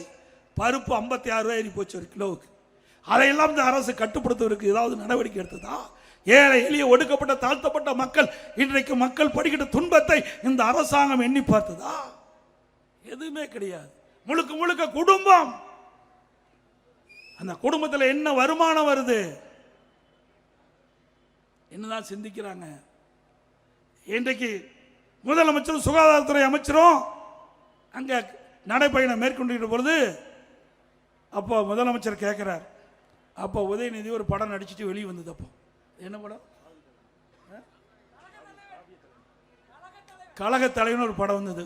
அப்போ ஸ்டாலின் கேட்கிறாரு, என்ன எவ்வளவு வசூல் ஆகியிருக்குதுன்னு. நாட்டு மக்களை பற்றி கவலை இல்லை, எவ்வளவு வசூலாயிருக்கிட்ட ஒரு நாட்டினுடைய முதலமைச்சர் தன் பயன் நடித்த படத்தில் எவ்வளவு வசூலாயிருக்குன்னு கேட்குறீங்க. இந்த நாட்டு மக்களுக்கு என்ன பிரச்சனை இருக்குது, சுகாதாரத்துறையில் என்ன பிரச்சனை இருக்குது, எந்தெந்த பகுதியிலே மருத்துவமனைக்கு தேவையான மருந்து இல்லை, மாத்திரை இல்லை, டாக்டர் இல்லைன்னு கேட்டிருந்தா உண்மையான முதலமைச்சர். அதையெல்லாம் கேட்கல. எப்படி வசூல் ஆகுது என்று கேட்ட முதலமைச்சர் இன்றைய முதலமைச்சர் ஸ்டாலின் எப்பொழுதுமே நிதியை பற்றி தான் கவலைப்படுகின்ற முதலமைச்சர் இன்றைய முதலமைச்சர் ஸ்டாலின் அவர்கள். அதுபோல மின் கட்டணம் இந்த ஆட்சிக்கு வந்த பிறகு 67% உயர்ந்துட்டது. 67% மின் கட்டணம் உயர்ந்துட்டது. அதை பத்தி கவலை இல்லை. ஆட்சிக்கு வருவதற்கு முன்பு தேர்தல் நேரத்தில் அறிக்கை கொடுத்தாங்க, மாதந்தோறும் மின் கட்டணம் கணக்கிடப்படும். இதுவரைக்கும் செயல்படுத்தல. அதே போல தமிழகத்தில் சுமார் 5 லட்சம் அரசு காலி பணியிடங்கள் இருக்கின்றன. திராவிட முன்னேற்ற கழகம் ஆட்சிக்கு வந்தவுடனே இந்த 5 லட்சம் காலி அரசு பணியிடங்கள் நிரப்பப்படும் ஒரு அறிவிப்பு கொடுத்தீங்க. இதுவரைக்கும் நிரப்பல. படித்தினருக்கு வேலை வாய்ப்பு கிடைக்கல. கடந்த சட்டமன்ற கூட்டத்தொடரில் அவர்கள் தெரிவித்த கருத்து சட்டமன்றத்தில் திராவிட முன்னேற்ற கழகம் 4 ஆண்டுல 50,000 பேர் தான் பணி நியமனம் செஞ்சிருக்கிறோம். அரசு பணி நியமனத்தில் 50,000 தான் அரசு பணியிடங்கள் நிரப்பப்பட்டிருக்குது. ஆக அவள் குறிப்பிட்டது 5.5 லட்சம் பேருன்னு. ஆனா இந்த 4.5 ஆண்டு காலத்தில் சுமார் 75,000 பேர் பணி ஓய்வு பெற்றிருக்கிறாங்க. பணி ஓய்வு பெற்றது 75,000 பேர். பணியாணை வழங்கினது 50,000 பேர். அதுல 25,000 பேர் கூடுதல் ஆகிப்போச்சு. அப்போ தமிழகத்தில் 5,75,000 பேர் அரசு காலி பணியிடங்கள் இருக்குது, நிரப்பல. அத்தனையும் பொய் வாக்குறுதி. அதோட அரசு ஊழியர்களுக்கு திராவிட முன்னேற்ற கழகம் ஆட்சிக்கு வந்தால் பழைய ஓய்வு திட்டத்தை நிறைவேற்றுவேன் என்று பல அறிவிப்பு கொடுத்தாங்க. படித்தவர்களையும் ஏமாத்தினாங்க, படிக்காத மக்களையும் ஏமாத்த ஒரே கட்சி திமுக கட்சி ஒண்ணுதான். அந்த அரசு ஊழியர்களை நம்பினாங்க. ஆஹா, திராவிட முன்னேற்ற கழகம் ஆட்சிக்கு வந்தா திராவிட முன்னேற்ற கழக தேர்தல் அறிக்கையில் குறிப்பிட்டவாறு அந்த அறிவிப்புக்கு இணங்க திரு ஸ்டாலின் அவர்கள் அந்த பழைய ஓய்வு திட்டத்தை நிறைவேற்றுவேன்னு சொன்னாங்க. இதுவரைக்கும் வாயை திறக்கல. ஆகவே அரசு அதிகாரி எண்ணி பார்க்க வேண்டும். அனைத்து இந்திய அண்ணா திராவிட முன்னேற்ற கழகம் ஒன்றுதான் உங்களுக்கு பாதுகாப்பாக இருக்கும் என்பதை இந்த நேரத்தில் எண்ணி பார்க்க வேண்டும். அண்ணா திமுக ஆட்சி இருக்கின்ற பொழுது உங்களுக்கு எந்த குறைபாடும் இல்லாமல் நாங்கள் பார்த்து கொண்டோம். 7வது சம்பள ஊதிய குழு உரிய நேரத்தில் உயர்த்தி கொடுத்த அரசாங்கம் அண்ணா திமுக அரசாங்கம். கொரோனா காலம் 1 வருடம் ஆசிரியர்களும் சரி அரசு ஊழியர்களும் சரி அந்த கொரோனா காலத்தில் பணிக்கு செல்ல வேண்டாம், முழு சம்பளத்தையும் வழங்கிய ஒரே அரசாங்கம் அண்ணா திமுக அரசாங்கம். கேரளா, கர்நாடகா, தெலுங்கானா அங்கெல்லாம் பணிக்கு வராத காலத்தில் ஒரு 30-35% சம்பளத்தில் பிடித்தம் செஞ்சாங்க. ஆனா தமிழ்நாடு அரசு, அம்மாவுடைய அரசு, ஆசிரியர்களுக்கும் சரி அரசு ஊழியர்களுக்கும் சரி 1 ரூபா கூட சம்பளத்தை பிடிக்காமல் முழு சம்பளத்தை அரசு ஊழியர்களுக்கு வழங்கிய ஒரே அரசாங்கம் அண்ணா திமுக அரசு. அது மட்டுமல்ல, அந்த காலகட்டத்தில் கொரோனா காலகட்டத்தில் நீங்கள் பள்ளிக்கு வர வேண்டியதில்லை என்று அவர்களுக்கு வீட்டிலே இருந்து ஓய்வு எடுக்கக்கூடிய சூழ்நிலையும் உருவாக்கி தந்தோம். ஆனால் திமுக ஆட்சிக்கு வந்த பிறகு ஒரு 3-4 மாதம் இந்த கொரோனா அப்படியே கண்டினியூ. அந்த கொரோனா இருந்தது. அந்த காலகட்டத்தில் ஆசிரியர்கள்லாம் பள்ளிக்கு வர வேண்டும். அந்த பள்ளியில் பள்ளிக்கூடத்தில் இருக்கிற மாணவர்கள் இல்லை, ஆனால் ஆசிரியர்கள் மட்டும் பள்ளியில் வந்து அங்கேயே தங்கி இருக்க வேண்டும். அந்த 4 மாத காலத்தில் பள்ளியிலே மாணவர் இல்லாமல் மன உளைச்சலுக்கு ஆசிரியர்கள் ஆனார்கள். இதுதான் அரசு ஊழியர்கள் எண்ணி பார்க்க வேண்டும். அண்ணா திமுகவுக்கும் திமுகவுக்கும் உள்ள வித்தியாசம். அதே போல விவசாயிகள் ஏற்றம் பெற வேண்டும் என்பதற்காக 2 முறை 5 ஆண்டுல 2 முறை விவசாயிகள் தொடக்க வேளாண் கூட்டுறவு கடன் சங்கத்திலே வாங்கிய பயிர் கடன் 2 முறை தள்ளுபடி செஞ்சோம். 2 முறை தள்ளுபடி செஞ்சோம். அதுபோல விவசாயிகள் பயனடைவதற்காக குடிமராமத்து திட்டம், ஏரி குளம் குட்டை எல்லாம் தூர்வாரணும். அண்ணா திமுக ஆட்சியில் சுமார் 6000 ஏரிகள் தூர்வாரணம். பொதுப்பணித்துறையின் சார்பாக 6000 ஏரிகள் தூர்வாரப்பட்டு மழை காலத்தில் பெய்கின்ற நீர் சிந்தாமல் அனைத்தும் சேமித்து வைத்தோம். அதே போல நம்முடைய சேலம் மாவட்டத்தில் மேட்டூர் சட்டமன்ற தொகுதி, ஓமலூர் சட்டமன்ற தொகுதி, எடப்பாடி சட்டமன்ற தொகுதி, சங்ககிரி சட்டமன்ற தொகுதி, இங்கு இருக்கின்ற வறண்ட 100 ஏரிகளுக்கு நீர் நிரப்புகின்ற திட்டம், நீரேற்று திட்டம் சுமார் 568 கோடியில் நான் முதலமைச்சர் அந்த காலகட்டத்தில் தொடங்கினேன். அதே திட்டத்தை விரைந்து வேகமாக முடித்து முதற்கட்டமாக 6 ஏரிகளுக்கு நீர் நிரப்புகின்றது அந்த திட்டத்தை துவக்கி வைத்தேன். அதுக்கு பிறகு இன்னும் வரைக்கும் அந்த திட்டத்தை நிறைவேற்றவில்லை. மீண்டும் அதிமுக ஆட்சி மலரும், இந்த திட்டம் நிறைவேறும், விவசாயியுடைய கனவு நனவாகும். அது மட்டுமல்ல, நம்முடைய ஓமலூர் சட்டமன்றத்தில் பல ஏரிகள் இருக்கின்றன. அதே போல ஆத்தூர் சட்டமன்றம், தலைவாஸ் சட்டமன்றம், ஏற்காடு சட்டமன்றம், இன்னும் வீரபாண்டி சட்டமன்றம், இப்படி பல சட்டமன்ற தொழில்கின்ற ஏரிகள் நீர் ஏற்றின் மூலமாக நீர் ஏற்றுவதற்கும் திட்டத்தை நாங்கள் துவங்க இருந்தோம். ஆட்சி மாற்றம்லாம் அதுக்கு கிடப்பில் போட்டாங்க. அதோட திரு ஸ்டாலின் அவர்களே, ஆட்சி வேணா நீங்க செய்யலாம். சேலம் மாவட்டத்தை பொறுத்த வரைக்கும் அதிமுக தான் இன்றைக்கும் ஆட்சி செய்து கொண்டிருக்கின்றது. சேலம் அதிமுக எக்கு கோட்டை. 2011 100க்கு 100% வெற்றி பெற்றது. 11க்கு 11 சட்டமன்ற தொகுதியிலும் 11 வெற்றி பெற்றோம், 16 வெற்றி பெற்றோம். 2021 11 சட்டமன்ற தொகுதியில் 10 சட்டமன்ற தொகுதியில் நாம் வெற்றி பெற்று சாதனை படைத்தோம். இன்றைக்கு தமிழகத்தில் இரட்டை இலக்கிலே வெற்றி பெற்ற ஒரே மாவட்டம் சேலம் மாவட்டம். அது மட்டுமல்ல, இன்றைக்கு அனைத்து இந்திய அண்ணா திராவிட முன்னேற்ற கழக ஆட்சியில் இருக்கின்ற காரணத்தினால்தான் ஏழை எளிய ஒடுக்கப்பட்ட இன்றைக்கு பட்டியலின மக்கள் உயர்ந்த நிலைக்கு வர வேண்டும் என்ற அடிப்படையில் இன்றைக்கு அரசு பள்ளியில் படிக்கின்ற மாணவர்கள் அவருடைய கனவு மருத்துவராக வேண்டும், அந்த கனவை நனவாக்க வேண்டும் என்ற அடிப்படையில் அதிமுக அரசு செய்கின்ற பொழுது நான் முதலமைச்சர் இருந்த காலகட்டத்தில் எதிர்கட்சிகள் கோரி வைக்கல, பொதுமக்கள் கோரிக்கை வைக்கல. அனைத்து இந்திய அண்ணா திராவிட முன்னேற்ற கழக அரசு அந்த ஏழை குடும்பத்திலே பிறந்த மாணவ மாணவியுடைய எண்ணங்களை நிறைவேற்றுகின்ற விதமாக 7.5% உள்ளிடஒதுக்கீடை கொண்டு வந்து சட்டம் இயற்றப்பட்டு அமல்படுத்தப்பட்டு இன்றைக்கு சுமார் 2650 பேர் மருத்துவ கல்வி படித்துக் கொண்டிருக்கின்றார்கள். சேலம் மாவட்டத்தில் மட்டும் சுமார் 300க்கும் மேற்பட்ட மாணவ மாணவிகள், அரசு பள்ளியை படித்த மாணவ மாணவிகள் இன்றைக்கு மருத்துவ கல்வியில் இடம் கிடைத்து இன்றைக்கு மருத்துவ கல்வி படித்து வருகிறார்கள். இந்த 7.5% உள்ளிடஒதுக்கீட்டில் தேர்வு செய்தவர்கள் ஏழை குடும்பத்தைச் சேர்ந்தவர்கள். அவர்கள் மருத்துவ கல்வி கட்டணம் கட்ட முடியாது. அப்படிப்பட்ட நிலைமை அறிந்தவுடன், என்னுடைய கவனத்திற்கு வந்தவுடன், இந்த திட்டத்தின் மூலமாக தேர்வு செய்யப்பட்ட மாணவர்கள் ₹1 கட்டணம் இல்லாமல் அத்தனையும் அரசாங்கமே அவர்களுக்கு கட்டணத்தை செலுத்தி அவர்கள் மருத்துவ கல்வி கற்க ஒரு வாய்ப்பை உருவாக்கி தந்த அரசாங்கம் அதிமுக அரசாங்கம். அதே போல 67 கலை மற்றும் அறிவியல் கல்லூரி கொண்டு வந்து ஏழை எளிய குடும்பத்திலே பிறந்த மாணவ மாணவி குறைந்த கட்டணத்திலே பட்டப்படிப்பு படிக்கக்கூடிய சூழ்நிலையை உருவாக்கி தந்த அரசாங்கம் அதிமுக அரசாங்கம். அதே போல 21 பாலிடெக்னிக் கல்லூரி, 5 கால்நடை மருத்துவக்கல்லூரி ஆராய்ச்சி நிலையம், 5 வேளாண்மை கல்லூரி, 7 சட்டக்கல்லூரி, சேலத்திலையும் சட்டக்கல்லூரியை நாம் கொடுத்திருக்கின்றோம். எண்ணி பார்க்க வேண்டும்.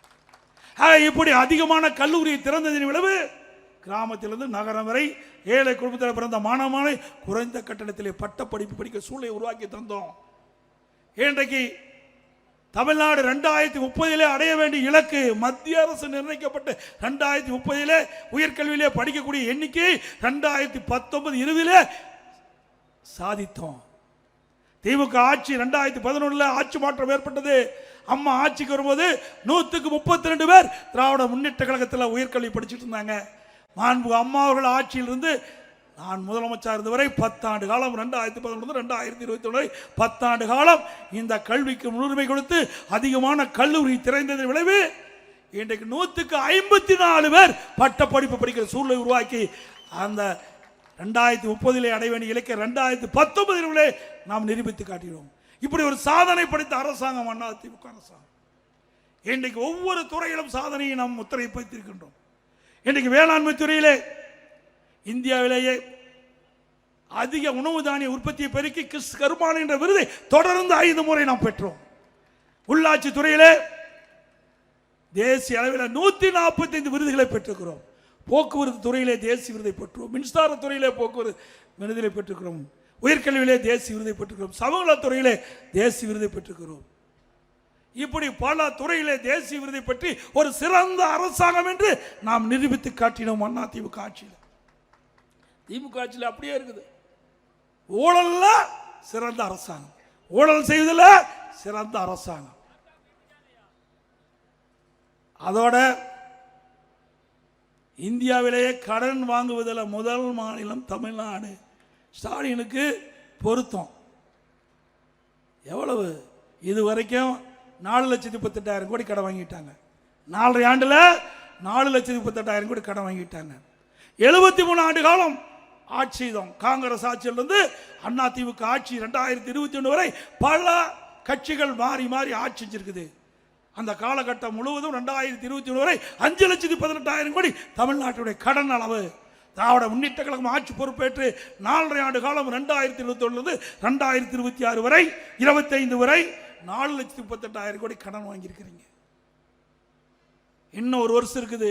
அந்த 25க்கு பிறகு மார்ச்சுக்கு பிறகு 26 மார்ச் வரை 1 லட்சம் கோடி கடன் வாங்க போறீங்க.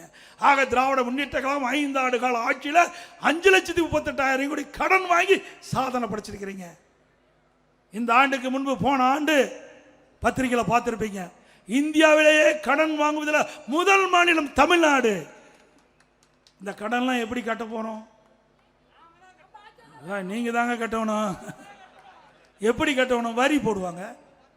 இப்ப எப்படி வீட்டு வரி போட்டாங்க, கரண்டுக்கு கட்டணத்தை அதிகப்படுத்தினாங்க. இப்படி வரி போட்டு மக்களிடத்தில் வசூலாகி ஏழை மக்களை வஞ்சிக்கின்ற அரசாங்கம் இது. சரி, நீங்க கடன் வாங்கினீங்க, என்ன திட்டத்தை கொண்டாந்தீங்க? நாம் 100 ஏரி திட்டத்தை கொண்டாந்தோம். நல்ல சாலைகளை போட்டோம், நல்ல பாலங்களை கட்டி கொடுத்தோம், நிறைய கல்லூரிகளை கொடுத்தோம். நான் இவ்வளவு கல்லூரி திறந்திருக்கிறேன். ஒரு அரசு கல்லூரியா உங்களால கொண்டு வர முடிஞ்சுதா? ஒரு அரசு கல்லூரி கூட கொண்டு வர முடியல. ஒரு அரசு கல்லூரி வரும் என்றால் 400 கோடி தேவை. 400 கோடி இருந்தா தான் ஒரு அரசு மருத்துவக் கல்லூரி கொண்டு வர முடியும். ஒரு அரசு கலை கல்லூரி என்றால் சுமார் 20 கோடி வேணும். பாலிடெக்னிக் கல்லூரினா 35 கோடி வேணும். இப்படி பல கல்லூரிகளை திறந்து அதுக்கு நிதி ஒதுக்கீடு செய்து கட்டடத்தை கட்டி இன்றைக்கு மாணவர்கள் உயர்கல்வி படிக்கக்கூடிய சூழ்நிலை நாங்கள் உருவாக்கி தந்தோம். இவ்வளவு கடன் வாங்கி என்ன செஞ்சிருக்கிறீங்க? ஒண்ணுமே செய்யல. அதிமுக ஆட்சியில் கொரோனா காலம் ஒரு வருஷம் யாரையும் ஒரு பார்க்க முடியல. ஒரு கடுமையான வைரஸ் நோய், வைரஸ் பரவி இருந்தது, கொரோனா வைரஸ் பரவி இருந்தது. அது கொடிய நோய், மக்களை பாதுகாக்க வேண்டும் என்ற அடிப்படையில் ஒரு ஆண்டு அதிமுக அரசாங்கம் இருக்கின்ற பொழுது, நான் முதலமைச்சர் இருக்கின்ற பொழுது வருவாயே கிடையாது அரசாங்கத்துக்கு. டாஸ்மாக் கடை ஒரு வருஷம் மூடியாச்சு, பத்திரப்பதிவு ஒரு வருஷம் மூடியாச்சு, ரோட் டாக்ஸ் ஒரு வருஷம் மூடியாச்சு, பெட்ரோல் பங்க் மூடியாச்சு, வரி கிடையாது, ஜிஎஸ்டி தொழிற்சாலைகள் கிடையாது, கடை கிடையாது, ஜிஎஸ்டி வருமானம் கிடையாது. எந்த ஒரு வருமானம் இல்லாம சிறப்பான ஆட்சி கொடுத்த அரசாங்கம் அதிமுக அரசாங்கம். 40,000 கோடி கொரோனாவுக்கு செலவு, 40,000 கோடி கொரோனாவுக்கு செலவு. இன்றைக்கு ஏழை எளிய ஒடுக்கப்பட்ட நசுக்கப்பட்ட பட்டியல மக்கள் யாரும் பாதிக்கூடாது என்பதற்காக சரியான சிகிச்சை கொடுத்தோம். விலையில்லாத, விலை மதிக்க முடியாத உயிரை காப்பாற்றினோம். இந்தியாவிலேயே கொரோனா வைரஸ் பரவலை கட்டுப்படுத்திய முதல் மாநிலம் தமிழ்நாடு என்று பாரத பிரதமர் பாராட்டினார். ஒரு ஆண்டு ரேஷன் கடையில் உணவுப் பொருட்கள் விலை இல்லாமல் கொடுத்தோம், அரிசி கொடுத்த விலை இல்லாமல், சக்கரை கொடுத்தோம், எண்ணெய் கொடுத்தோம், தொழிலாளருக்கு நிதி கொடுத்தோம், எல்லா குடும்ப அட்டைக்கும் 1000 ரூபாய் கொடுத்தோம். அதோட இன்றைக்கு திராவிட முன்னேற்ற கழகம் ஆட்சி வருவதற்கு முன்பு சுமார் 525 அறிவிப்புகள் வெளியிட்டாங்க. இன்றைக்கு முதலமைச்சர் சொல்கிறார், திமுக தேர்தல் அறிக்கையில் அந்த அறிவிப்பில் 98% நிறைவேற்றப்பட்டதா. எங்க நிறைவேறின? நீ நிறைய கிராமத்திலிருந்து வரைக்கும் 100 நாள் வேலை திட்டம் 150 நாளா உயர்த்தினாங்களா? சம்பளம் உயர்த்தினாங்களா? செஞ்ச வேலைக்கே சம்பளம் கொடுக்க முடியல இந்த ஆட்சியில். ஏழை எளிய மக்கள் இன்றைக்கு கிராமத்தில் இருக்கின்ற அந்த 100 நாள் வேலை திட்டத்தில் பணிபுரிந்த பெண் ஊழியர்களுக்கு முறையாக சம்பளம் கூட கொடுக்க முடியல. இன்றைக்கு மத்திய அரசு கிட்ட நாங்கள் வாதாடி போராடி, ஆளுங்கட்சியாக இருந்தாலும் எதிர்கட்சியாக இருந்தாலும் மக்கள் பிரச்சனை வருகின்ற பொழுது மக்களுக்காக குரல் கிடைக்கின்ற ஒரே கட்சி அதிமுக கட்சி. அந்த அடிப்படையில் மத்திய அமைச்சரை சந்தித்து தமிழ்நாட்டிற்கு 100 நாள் வேலை திட்டத்தில் பணிபுரிந்த மக்களுக்கு இன்றைக்கு மத்திய அரசிலிருந்து நிதி கிடைக்கவில்லை என்று மாநில அரசு இன்றைக்கு குற்றம் சொல்லிக் கொண்டிருக்கின்றது. உடனடியாக மத்திய அரசு அந்த ஏழை மக்களுக்கு கிடைக்க வேண்டிய நிதி கிடைக்க வேண்டும் என்று கோரிக்கை வைத்துடன் முதல் கட்டமாக 2,999 கோடி நிதியை விடுவித்த மத்திய அரசாங்கம். இது அதிமுக. அதோட திமுக ஆட்சியில் நெல்லுக்கு கரும்புக்கு விலை அதுவும் கொடுக்கல. நெசவாளர் நலன் சொன்னாங்க, நெசவாளர் விசைத்தறி அப்படியே மறந்துட்டாங்க. நீங்க நெசவாளரும் விசைத்தறியும் நலிவடைந்து விட்டது இந்த ஆட்சியில். அதிமுக ஆட்சிக்கு வந்தா விசைத்தறியும் அந்த கைத்தறியும் மீண்டும் புத்துயிர் பெறுவதற்கு உண்டான நடவடிக்கை அதிமுக அரசு எடுக்கும். அவர்களுக்கு பசு வீடுகள் கட்டி கொடுக்கப்படும். அதே போல அனைத்து இந்திய அண்ணா திராவிட முன்னேற்ற கழகம் ஆட்சிக்கு வந்த உடனே இந்த கிராமத்திலிருந்து நகரம் வரை வீடு இல்லாத ஏழை மக்களுக்கு அதிமுக ஆட்சியிலே நிலம் இல்லை என்றாலும் அதிமுக ஆட்சியை நிலம் வாங்கி அற்புதமான காங்கிரீட் வீடு கட்டி கொடுக்கப்படும். இப்பொழுது கட்டுகின்ற வீடு மாடி இல்ல, பல லட்சம் மதிப்புள்ள அற்புதமான தரமான வீடு நம்முடைய ஏழை மக்களுக்கு கட்டி கொடுக்கப்படும், பட்டியல மக்களுக்கு கட்டி கொடுக்கப்படும். அதே போல ஒவ்வொரு தீபாவளி வருகின்ற பொழுதும் நம்முடைய தாய்மார்களுக்கும் சகோதரிகளுக்கும் சிறப்பான அற்புதமான சேலை உங்களுக்கு வழங்கப்படும். தீபாவளி என்று ஒவ்வொரு தீபாவளியும் வழங்கப்படும். அதனால பொங்கலுக்கு இந்த அரசாங்கம் வந்த பிறகு தரமான சேலை வேஷ்டி வழங்கவில்லை. அதிமுக ஆட்சி வளர்ந்த பிறகு தரமான வேஷ்டி சேலை நம்முடைய ஏழை மக்களுக்கு தைப்பொங்கல் போது வழங்கப்படும். நீட் தேர்வு ரத்துனாங்க, இதுவரைக்கும் ரத்தே இல்லை. இப்போ முதலமைச்சர் கை விரிச்சிட்டாரு. நீதிமன்றத்தில் இருந்தனால நீதிமன்ற தீர்ப்பை எதுக்க முடியலன்னு நாங்களும் தான் அதான் சொல்லிட்டு இருந்தோம். அதிமுக ஆட்சியில் அதான் சொல்லிட்டு இருந்தோம். இன்னைக்கு உச்ச நீதிமன்ற தீர்ப்புக்கு எதிராக நாங்கள் இதை நடைமுறைப்படுத்த முடியாது என்று சொன்னோம். ஆனால் வேண்டுமென்றே திட்டமிட்டு ஒரு தவறான தகவலை பரப்பி இளைஞர்களையும் பெற்றோர்களையும் ஏமாற்றி வாக்குகளை பெற்றுவிட்டு திராவிட முன்னேற்ற கழகம் வந்தா ஆட்சி அமைந்தவுடன் முதல் கையெழுத்து நீட் தேர்வு ரத்துன்னு சொன்னாங்க. இன்றைய முதலமைச்சர் சொன்னால், உதயநிதி ஸ்டாலின் சொன்னாங்க, இன்னைக்கு என்ன எங்களால் முடியாது, ஏன்னா உச்ச நீதிமன்றம் தீர்ப்பு. அதைத்தானே நாங்களும் சொன்னோம். மக்களை ஏமாற்றுவதிலே வல்லவர்கள், அழகாக பேசுவாங்க, கவர்ச்சிகரமாக பேசுவாங்க, ஏமாந்துடாதீங்க.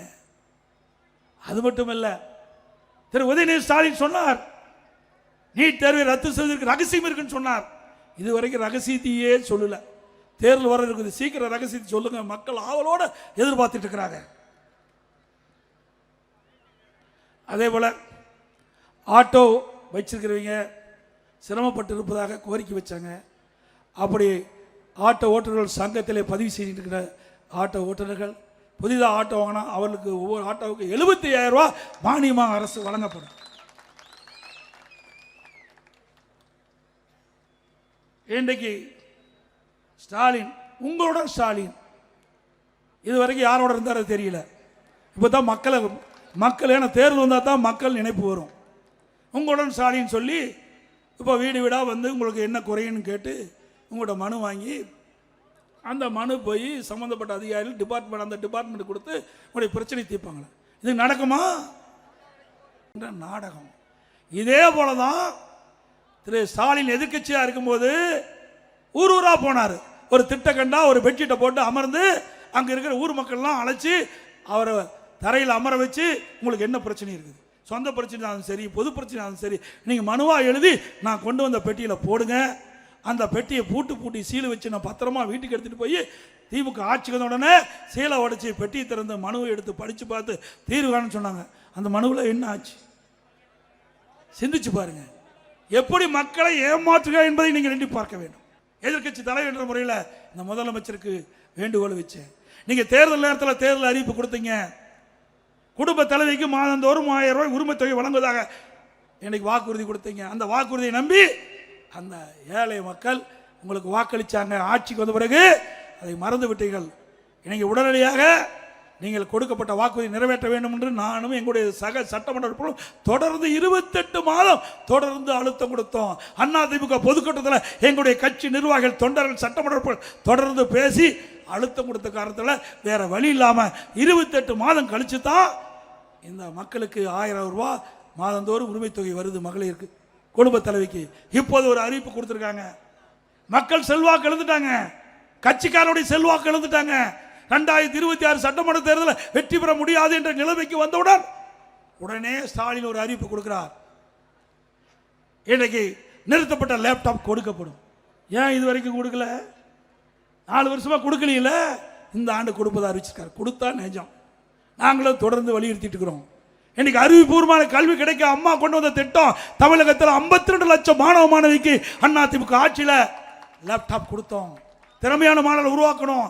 7000 கோடி அதுக்காக நிதி ஒதுக்கீடு செய்யப்பட்டது. உங்களுடைய ஆட்சியில் நிறுத்தப்பட்டவர்கள் அத்தனையும் அரசு பள்ளியில் படிக்கின்ற ஏழை மாணவர்கள் அப்படிப்பட்ட மாணவர்களை சிறந்த மாணவர்களாக, அறிவுபூர்வமான மாணவர்களாக விஞ்ஞான கல்வி கிடைக்க வேண்டுவதற்காக அந்த திட்டம் கொண்டு வரப்பட்ட திட்டத்தை நிறுத்திவிட்டீர்கள் என்று கேட்டோம். இப்பொழுதுதான் அந்த மாணவர்களுடைய வாக்கு தேவை, அதுக்காக கொடுப்பதாக தெரிவிச்சிருக்காங்க. வந்தா நிஜம். அதோட மேலும் 30 லட்சம் மகளிருக்கு உரிமை தொகை கொடுக்குறாங்க. ஏன்னா தோத்து போயிருன்னு வந்துட்டாங்க, வேற வழி இல்லை. தேர்தல் நேரத்தில் அனைத்து குடும்ப தலைவிக்கும் மாதந்தோறும் 1000 ரூபாய் கொடுக்கப்படும் அறிவிப்பு கொடுத்துட்டு 1,14,14 பேருக்கு தான் கொடுத்தாங்க. எஞ்சியவருக்கு கொடுக்க முடியல. இப்போ விதியை தளர்த்தி மேலும் 30 லட்சம் குடும்ப தலைவிகளுக்கு மாதந்தோறும் 1000 ரூபாய் கிடைக்கும். டிசம்பர் மாதத்துலேருந்து கொடுக்குன்னு சொல்கிறாங்க. ஏன்னா ஏப்ரலில் தேர்தல் வர இருக்குது. 4 மாதத்துக்கு 4000 கொடுத்து அந்த 30 லட்சம் மக்களுடைய வாக்களை பெறுவதற்காக திரு ஸ்டாலின் அரசு தந்திரமா இந்த ஒரு நாடகத்தை அரங்கேறிக்கின்றது.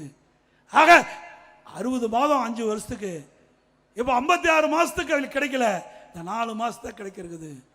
இதே அனைத்து இந்திய அண்ணா திராவிட முன்னேற்ற கழக தேர்தல் அறிக்கையில் நாங்கள் குறிப்பிட்டோம். அப்பொழுது அனைத்து இந்திய அண்ணா திராவிட முன்னேற்ற கழகம் ஆட்சிக்கு வந்தால் குடும்ப அட்டைக்கு 1500 ரூபாய் கொடுப்போம்னு சொன்னோம். ஆனால் வேண்டுமென்றே திட்டமிட்டு பொய்யாக திராவிட முன்னேற்ற கழகம் பேசி பேசி மக்களை கவர்ந்து மக்களை ஏமாற்றி ஆட்சிக்கு வந்த கட்சி திமுக கட்சி என்பதை நேரத்தில் தெரிவிக்க விரும்புகிறேன். அதுபோல எஸ்ஐஆர் இன்னைக்கு வாக்காளர் சிறப்பு தீவிர திருத்தம் எனக்கு வீடு வீடா வர இருக்காங்க. பொதுமக்களும் கழக நிர்வாகிகளும் தொண்டர்களும் விழிப்போடு இருந்து தங்களுடைய வாக்குகளை வாக்காளர் பட்டியலை நீங்கள் பதிவு செய்ய வேண்டும். திமுக காரன் வேணும்னே திட்டமிட்டு அண்ணா திமுகவுக்கு யாராவது வாக்களிக்கக்கூடிய இருந்தால் அந்த வாக்கு பட்டியலில் இடம்பெறாமல் ஒரு நிலையை ஏற்படுத்துவாங்க. அதனால் நம்முடைய நிர்வாகிகளும் தொண்டர்களும் பொதுமக்களும் தங்களுடைய வாக்குரிமையை பாதுகாக்கின்ற விதமாக இன்னைக்கு அங்கங்கே வருகின்ற பிஎல்ஓ அப்படின்னு அதிகாரிகள் நியமிக்கப்பட்டிருக்காங்க. ஒவ்வொரு பூத்துக்கும் ஒரு அதிகாரிகள் நியமிக்கப்பட்டிருக்காங்க. அது வீடு வீடாக வருவாங்க. வீடு வீடாக வந்து படிவம் கொடுப்பாங்க. அந்த படிவத்தை வாங்கி முறையாக பதிவு செஞ்சு முறையாக அந்த அதிகாரிக்கு ஒப்படைங்க. மிக மிக முக்கியம். ஆனால் இதையும் எதுக்குறாங்க, எஸ்ஐஆர் எதுக்குறாங்க. அதோட சிறப்பு தீவிர திருத்த வாக்காளர் பட்டியலில் நிறுத்துறாங்க. திமுக எதுக்குது, திமுக கூட்டணி எதுக்குது? ஏன்னா நகராட்சி மாநகராட்சியில் கள்ள ஓட்டு போட்டு தான் ஜெயிச்சுக்கிட்டு இருந்தாங்க. இறந்தவர்களாம் தேர்தல் நேரத்தில் உயிர் பெற்று ஓட்டு போட வந்துடுவான். இறந்தவர்களாம் தேர்தல் நேரத்தில் உயிர் பெற்று ஓட்டு போட வந்துடுவாங்க. அதையெல்லாம் இறந்தவர்களெல்லாம் வாக்காளர் பட்டியலிருந்து நீக்கப்படுகிறது. அதே போல பல ஆண்டுகளாக குடியே இல்லாமல் இருப்பாங்க, அவர்களும் அந்த வாக்காளர் இடம்பெற்றிருக்கிறாங்க. இரட்டை வாக்காளர் இருக்குது, புதிய வாக்காளர் சேர்த்து வேணும். இந்த எஸ்ஐஆர் என்பது மிக மிக முக்கியம். போலி வாக்காளர்களை நீக்குவது, தகுதியான வாக்காளர்களை வாக்காளர் பற்றி இடம்பெற செய்வது, அதுதான் எஸ்ஐஆர். அதை ஏன் எதுக்குற? அதில் என்ன ஒன்று கஷ்டம் இருக்குது? ஆளுங்கட்சி திமுக கட்சி, ஆளுங்கட்சி சேர்ந்த அரசு அதிகாரிகள் தான் இன்னைக்கு வந்து வீடு வீடாக வர்றாங்க. ஆக இதை நம்ம எதிர்ப்பதை போல ஒரு தோற்றத்தை அறிவிச்சு திமுக கட்சிக்காரன் வீடு வீடாக போயிட்டு இருக்கிறான். உண்மைதானே? எல்லா இடத்துக்கு வரான்ல. ஒரு பக்கம் எதுக்குறான், ஒரு பக்கம் நம்மளை ஏமாற்றி வீடு வீடாக வந்து அவன் மக்களுக்கு அந்த படிவத்தை கொடுப்பதற்கு அவர்களே கொடுப்பதற்கு முயற்சி செய்கிறாங்க. அப்படிலாம் எந்த பிஎல்ஓவும் திமுக கட்சிக்காரன் அந்த படிவத்தை கொடுக்கக்கூடாது. பிஎல்ஓ இன்றைக்கு மாவட்ட நிர்வாகம் தேர்தல் ஆணையம் ஒவ்வொரு பூத்துக்கும் ஒரு அதிகாரி நியமிச்சிருக்கிறாங்க. அவர் தான் படிவத்தை கொடுக்கணும். வாக்காளர்கிட்ட பூர்த்தி செஞ்ச பிறகு வாக்காளர்கிட்ட பெற வேண்டும். இது முக்கியம். நம்முடைய நிர்வாகிகளும் பொதுமக்களும் அதை முறையாக பார்த்து கொள்ள வேண்டும். இல்லாவிட்டால் தில்லுமுள்ளு செஞ்சு நமக்கு விழக்கூடிய வாக்குகளை வாக்காளர் பட்டியலிருந்து எடுத்துருவாங்க. கட்சிக்காரனுடைய செல்வாக்கு எழுதிட்டாங்க, பொதுமக்களுடைய செல்வாக்கு எழுதிட்டாங்க. அடுத்த ஆண்டு 2026 ஆண்டு நடைபெற்ற சட்டமன்ற பொதுத் தேர்தலில் அனைத்து இந்திய அண்ணா திராவிட முன்னேற்ற கழக தலைமையில் அமைக்கப்படுகின்ற கூட்டணி பெரும்பான்மை இடங்களே வெற்றி பெறும். அண்ணா திமுக தனி பெரும்பான்மையோடு ஆட்சி அமைக்கும் என்பதை நேரத்தில் தெரிவித்து வேண்டுமென்றே திட்டமிட்டு பல பத்திரிகைகளும் ஊடகங்களும் தவறான செய்தி வெளியிட்டிருக்குது. எதையும் நம்ப வேண்டாம். சிறப்பான கூட்டணி அமையும், யாரும் கவலைப்பட வேண்டாம். அது மட்டுமல்ல, திரு ஸ்டாலின் அவர்கள் அவருடைய கட்சி நம்பல, ஸ்டாலின் அவர்கள் சொந்த கட்சி திமுகவை நம்பல, கூட்டணியை நம்பிக்கொண்டிருக்கிறது. அண்ணா திமுக கட்சி நம்புது, மக்களை நம்புது. அதோட இன்னைக்கு ஏதோ திருடுவாங்க, பணத்தை திருடுவாங்க, நகையை திருடுவாங்க, பொருளை திருடுவாங்க. இப்போ என்னன்னா உடம்புல இருக்கிற கிட்னி திருடுறாங்க. நீ உஷாரா இருங்க. யாராவது இங்கே வந்திருக்கிற கழக நிர்வாகிகள், தொண்டர், பொதுமக்கள், உங்கள் உற்றார் உறவினர் நம்பர் யாராவது திமுக கட்சிக்காரன் நடத்துகிற மருத்துவமனைக்கு போயிருந்தீங்களா? நீ போய் ஸ்கேன் பண்ணி பார்த்துங்க, உங்கள் உடம்புல இருக்கிற உறுப்புகள்லாம் உள்ள கரெக்டாக இருக்குதான்னு பார்த்துங்க. ஏன்னா அண்மையில் திமுக கட்சி சேர்ந்த எம்எல்ஏ நடத்துகிற மருத்துவமனையில் கிட்னி முறைகேடு நடந்ததா தகவல் கிடைத்து இந்த திமுக அரசாங்கமே அங்கே போய் ஒரு கமிட்டி நியமித்து அந்த கமிட்டி போய் அந்த மருத்துவமனை சோதனை செய்ய பொழுது முறைகேடு நடந்து கண்டுபிடிக்கப்பட்டு இதுவரைக்கும் நடவடிக்கை எடுக்கலை. இது மிக மோசமானது என்பதை நேரத்தில் எண்ணி பார்க்க வேண்டும். அதிமுக ஆட்சி வந்த பிறகு முறையாக விசாரிக்கப்பட்டு இப்படி ஏழை எளிய வறுமையில் இருக்கின்ற மக்களை கிட்னியை திருடுகின்ற அந்த நிலை மாற வேண்டும். அந்த கிட்னி திருடுகின்றவர்கள் முறைகேடாக கிட்னியை எடுக்கப்பட்டவர்கள் மீது விசாரிக்கப்பட்டு சட்ட நீதியாக நடவடிக்கை எடுக்கப்படும் என்ற அறிவிப்பை இந்த நேரத்தில் தெரிவித்து, எல்லா முதலமைச்சரும் வெளிநாடு போவாங்க, என்ன முதலீடு ஈர்க்க போவாங்க. நம்ம முதலமைச்சர் ஸ்பெயினுக்கு போனார், அங்கே உலகத்தில் உலக நாடுக்கெல்லாம் போகிறார், பல நாட்டுக்கு போனார், ஸ்பெயினுக்கு போனார், ஜெர்மனிக்கு போனார், அமெரிக்கா போனார், துபாய்க்கு போனார், பல இடத்துக்கு போனார். அங்கே கூட தொழில் முதலீட்டு ஈர்ப்பான்னு தான் பார்த்தேன். ஆனால் ஸ்பெயினில் போய் சைக்கிள் ஓட்டிகிட்டு இருக்கார். ஏங்க இதுக்காகவே நீங்கள் ஸ்பெயினுக்கு போனீங்க? அங்கே போய் சைக்கிள் ஓட்டிகிட்டு இருக்கார். இப்படிப்பட்ட முதலமைச்சராக நாட்டை ஆண்டா எங்கே போய் முதலீடு வரும்? ஆக முதலீடை ஈர்க்க போல முதலீடு செய்ய போனார் இன்றைய முதலமைச்சர். அது மட்டும் இல்லை, இதே ஸ்டாலின் அவர்கள் ஜெர்மன் நாட்டுக்கு போகும்போது அந்த பத்திரிகையாளர் சந்திப்பு நடந்தது. அப்பொழுது 922 புரிந்துணர்வு திராவிட முன்னேற்றங்கள் ஆட்சி பொறுப்பேற்ற பிறகு 922 புரிந்துணர்வு ஒப்பந்தங்கள் போடப்பட்டதாகும். சுமார் 10,62,000 கோடி தொழில் முதலீட்டை ஈர்க்கப்பட்டதாகும். அதோடு இந்த திட்டங்கள் நிறைவேறுகின்ற பொழுது சுமார் 32 லட்சம் பேருக்கு வேலை கிடைக்கும் என்று ஒரு செய்தி சொன்னார். அதோட 77% புரிந்துணர்வு ஒப்பந்தங்கள் நிறைவேற்றப்பட்டதா சொன்னார். அப்படி 77% புரிந்துணர்வு ஒப்பந்தங்கள் நிறைவேற்றப்பட்டனா 77% தொழில்கள் தமிழகத்தில் தொடங்கப்பட்டது சொன்னால் 25 லட்சம் பேருக்கு வேலை கிடைச்சிருக்கணும். இங்க ஓமலூரில் ஏதாவது வேலை கிடைச்சிருக்குதா? கிடைச்சிருக்குதுங்களா? அத்தனையும் பச்சை பொய். இதெல்லாம் அவர் ஜெர்மன் நாட்டுக்கு செல்கின்ற பொழுது விமான நிலையத்தில் செய்தியாளர் சந்திப்பில் இப்படிப்பட்ட ஒரு பச்சை பொய்ய சொல்லிய முதலமைச்சர் இன்றைய முதலமைச்சர் ஸ்டாலின் என்பதை நேரத்தில் நினைவு கொள்ள வேண்டும். அதே அனைத்து இந்திய அண்ணா திராவிட முன்னேற்றங்களை ஆட்சி இருக்கின்ற பொழுது இதையும் புரட்சித் தலைவி அம்மாவில் தமிழகத்தோட முதலமைச்சர் இருக்கின்ற பொழுது 2015ஆம் ஆண்டு தொழில் முதலீட்டார் மாநாட்டில் சென்னத்தை நடத்தி 2,62,000 கோடி தொழில் முதல் ஈர்க்கப்பட்டது. சுமார் 74 புரிந்துணர்வு ஒப்பந்தம் போட்டு பல புரிந்துணர்வு ஒப்பந்தங்கள் செயல்பாட்டுக்கு வந்து பல்லாயிரக்கணக்கான பேருக்கு வேலைவாய்ப்பு கிடைச்சது. அதே வழியில் வந்து அனைத்து இந்திய அண்ணா திராவிட முன்னேற்ற கழக அரசுகின்ற பொழுது நான் முதலமைச்சர் இருக்கின்ற பொழுது 2019 ஜனவரி மாதம் தொழில் முதலீட்டாளர் மாநாட்டை சென்னையில் நடத்தி சுமார் 3,05,000 கோடி தொழில் முதலீட்டு ஈர்க்கப்பட்டு 304 தொழில் புரிந்துணர்வு ஒப்பந்தங்கள் போடப்பட்டு பல தொழில்கள் நடைமுறைக்கு வந்து பல்லாயிரக்கணக்கான பேருக்கு வேலை கிடைச்சிருக்குது. விவசாயத்தை நம்பி இருக்கின்ற மக்கள் 60% பேர், 40% பேர் தொழிலை நம்பி இருக்கின்றாங்க. இந்த 60% மக்களும் அவள் இரவென்றும் பகலென்றும் வெயிலும் மழையும் பொருட்படுத்தாமல் ரத்தத்தை வேர்வையாக மண்ணிலே சிந்து உழைத்து பிழைக்கக்கூடியவர்கள் இந்த 60% மக்கள். நீங்கள் டெல்டா மாவட்டம் போயிருந்தேன், அங்கே குருவை சாகுபடி, அந்த சாகுபடி செய்த அந்த விவசாயிகள் அவருடைய அறுவடை செஞ்சு அந்த நெல்மணிகள்லாம் மூட்டை பிடித்து அங்கே நேரடி கொள்முதலத்தில் வந்து திறந்த வெளியில் அடுக்கி வச்சுருந்தாங்க. 15 நாள் அந்த அரசாங்கம் அந்த கொள்முதல் செய்யவே இல்லை. அதனால் மழை காலத்தில் தொடர் மழையினால் அதெல்லாம் நெல்மணிகள்லாம் மழையில் முளைச்சி அப்படியே நாற்று 4 இன்ச்சு வந்துட்டுது. நான் கேட்டால் இந்த முதலமைச்சரும் உணவுத்துறை மந்திரி சொல்கிறாங்க வேண்டுமென்றே திட்டமிட்டு எதிர்க்கட்சி தலைவர் தவறான தகவலை சொல்கிறார் என்று. நான் நேரடியாக எல்லா கொள்முதலத்துக்கும் பல கொள்முதலத்துக்கு போனேன். தஞ்சாவூர் மாவட்டம், நாகை மாவட்டம், திருவாரூர் மாவட்டம், இப்படி இந்த மாவட்டத்துக்கெல்லாம் நேராக போனேன். மயிலாடுதுறை வரைக்கும் போனேன்.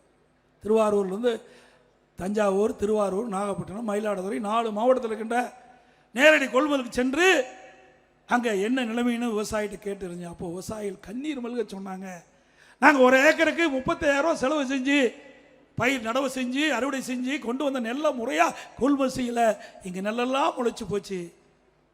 இன்னைக்கு தொடர் மழையில் காரணமாக நெல் குவியலாக குவிச்சு வச்சிருக்கிறோம். அந்த நெல்லெல்லாம் அவிஞ்சு போச்சுன்னு எடுத்து காட்டினாங்க. இந்த அரசாங்கம் நேரடியாக கொள்முதல் நிலையத்தில் கொள்முதல் செய்யாத கணத்தில் பல்லாயிரக்கணக்கான விவசாயிகள் இன்றைக்கு கண்ணீர் மல்க தன் உழைத்த நெல்லையெல்லாம் விற்க முடியாத அவலங்களை இந்த ஆட்சியில் ஏற்பட்டுகின்றது. இதற்கெல்லாம் முடிவு கேட்கின்ற தேர்தல் 2026 சட்டமன்ற தேர்தல் நேரத்தில் தெரிவித்து இந்த சேலம் மாவட்டத்திலே இன்றைக்கு ஓமலூர் சட்டமன்ற தொகுதியிலே அனைத்து இந்திய அண்ணா திராவிட முன்னேற்ற கழகத்துடைய கட்சியுடைய தொடக்க விழா மிகச் சிறப்பாக எழுச்சியாக இந்த பகுதியே ஓமலூர் பேரூராட்சி குளிக்கின்ற அளவுக்கு மக்கள் வேணும். கிட்டத்தட்ட 1.5 மணி நேரம் நான் பேசிட்டேன். 1.5 மணி நேரம் இங்கேயே அமர்ந்து நாட்டில் என்ன பிரச்சனை அதை முழுமையாக தெரிந்து கொண்டவர்கள் அத்தனை பேரும் நாட்டு மக்களுக்கு எடுத்து சொல்ல வேண்டும். இந்த ஆட்சியுடைய அவலங்களை மக்களுக்கு தெரிய வைக்க வேண்டும்.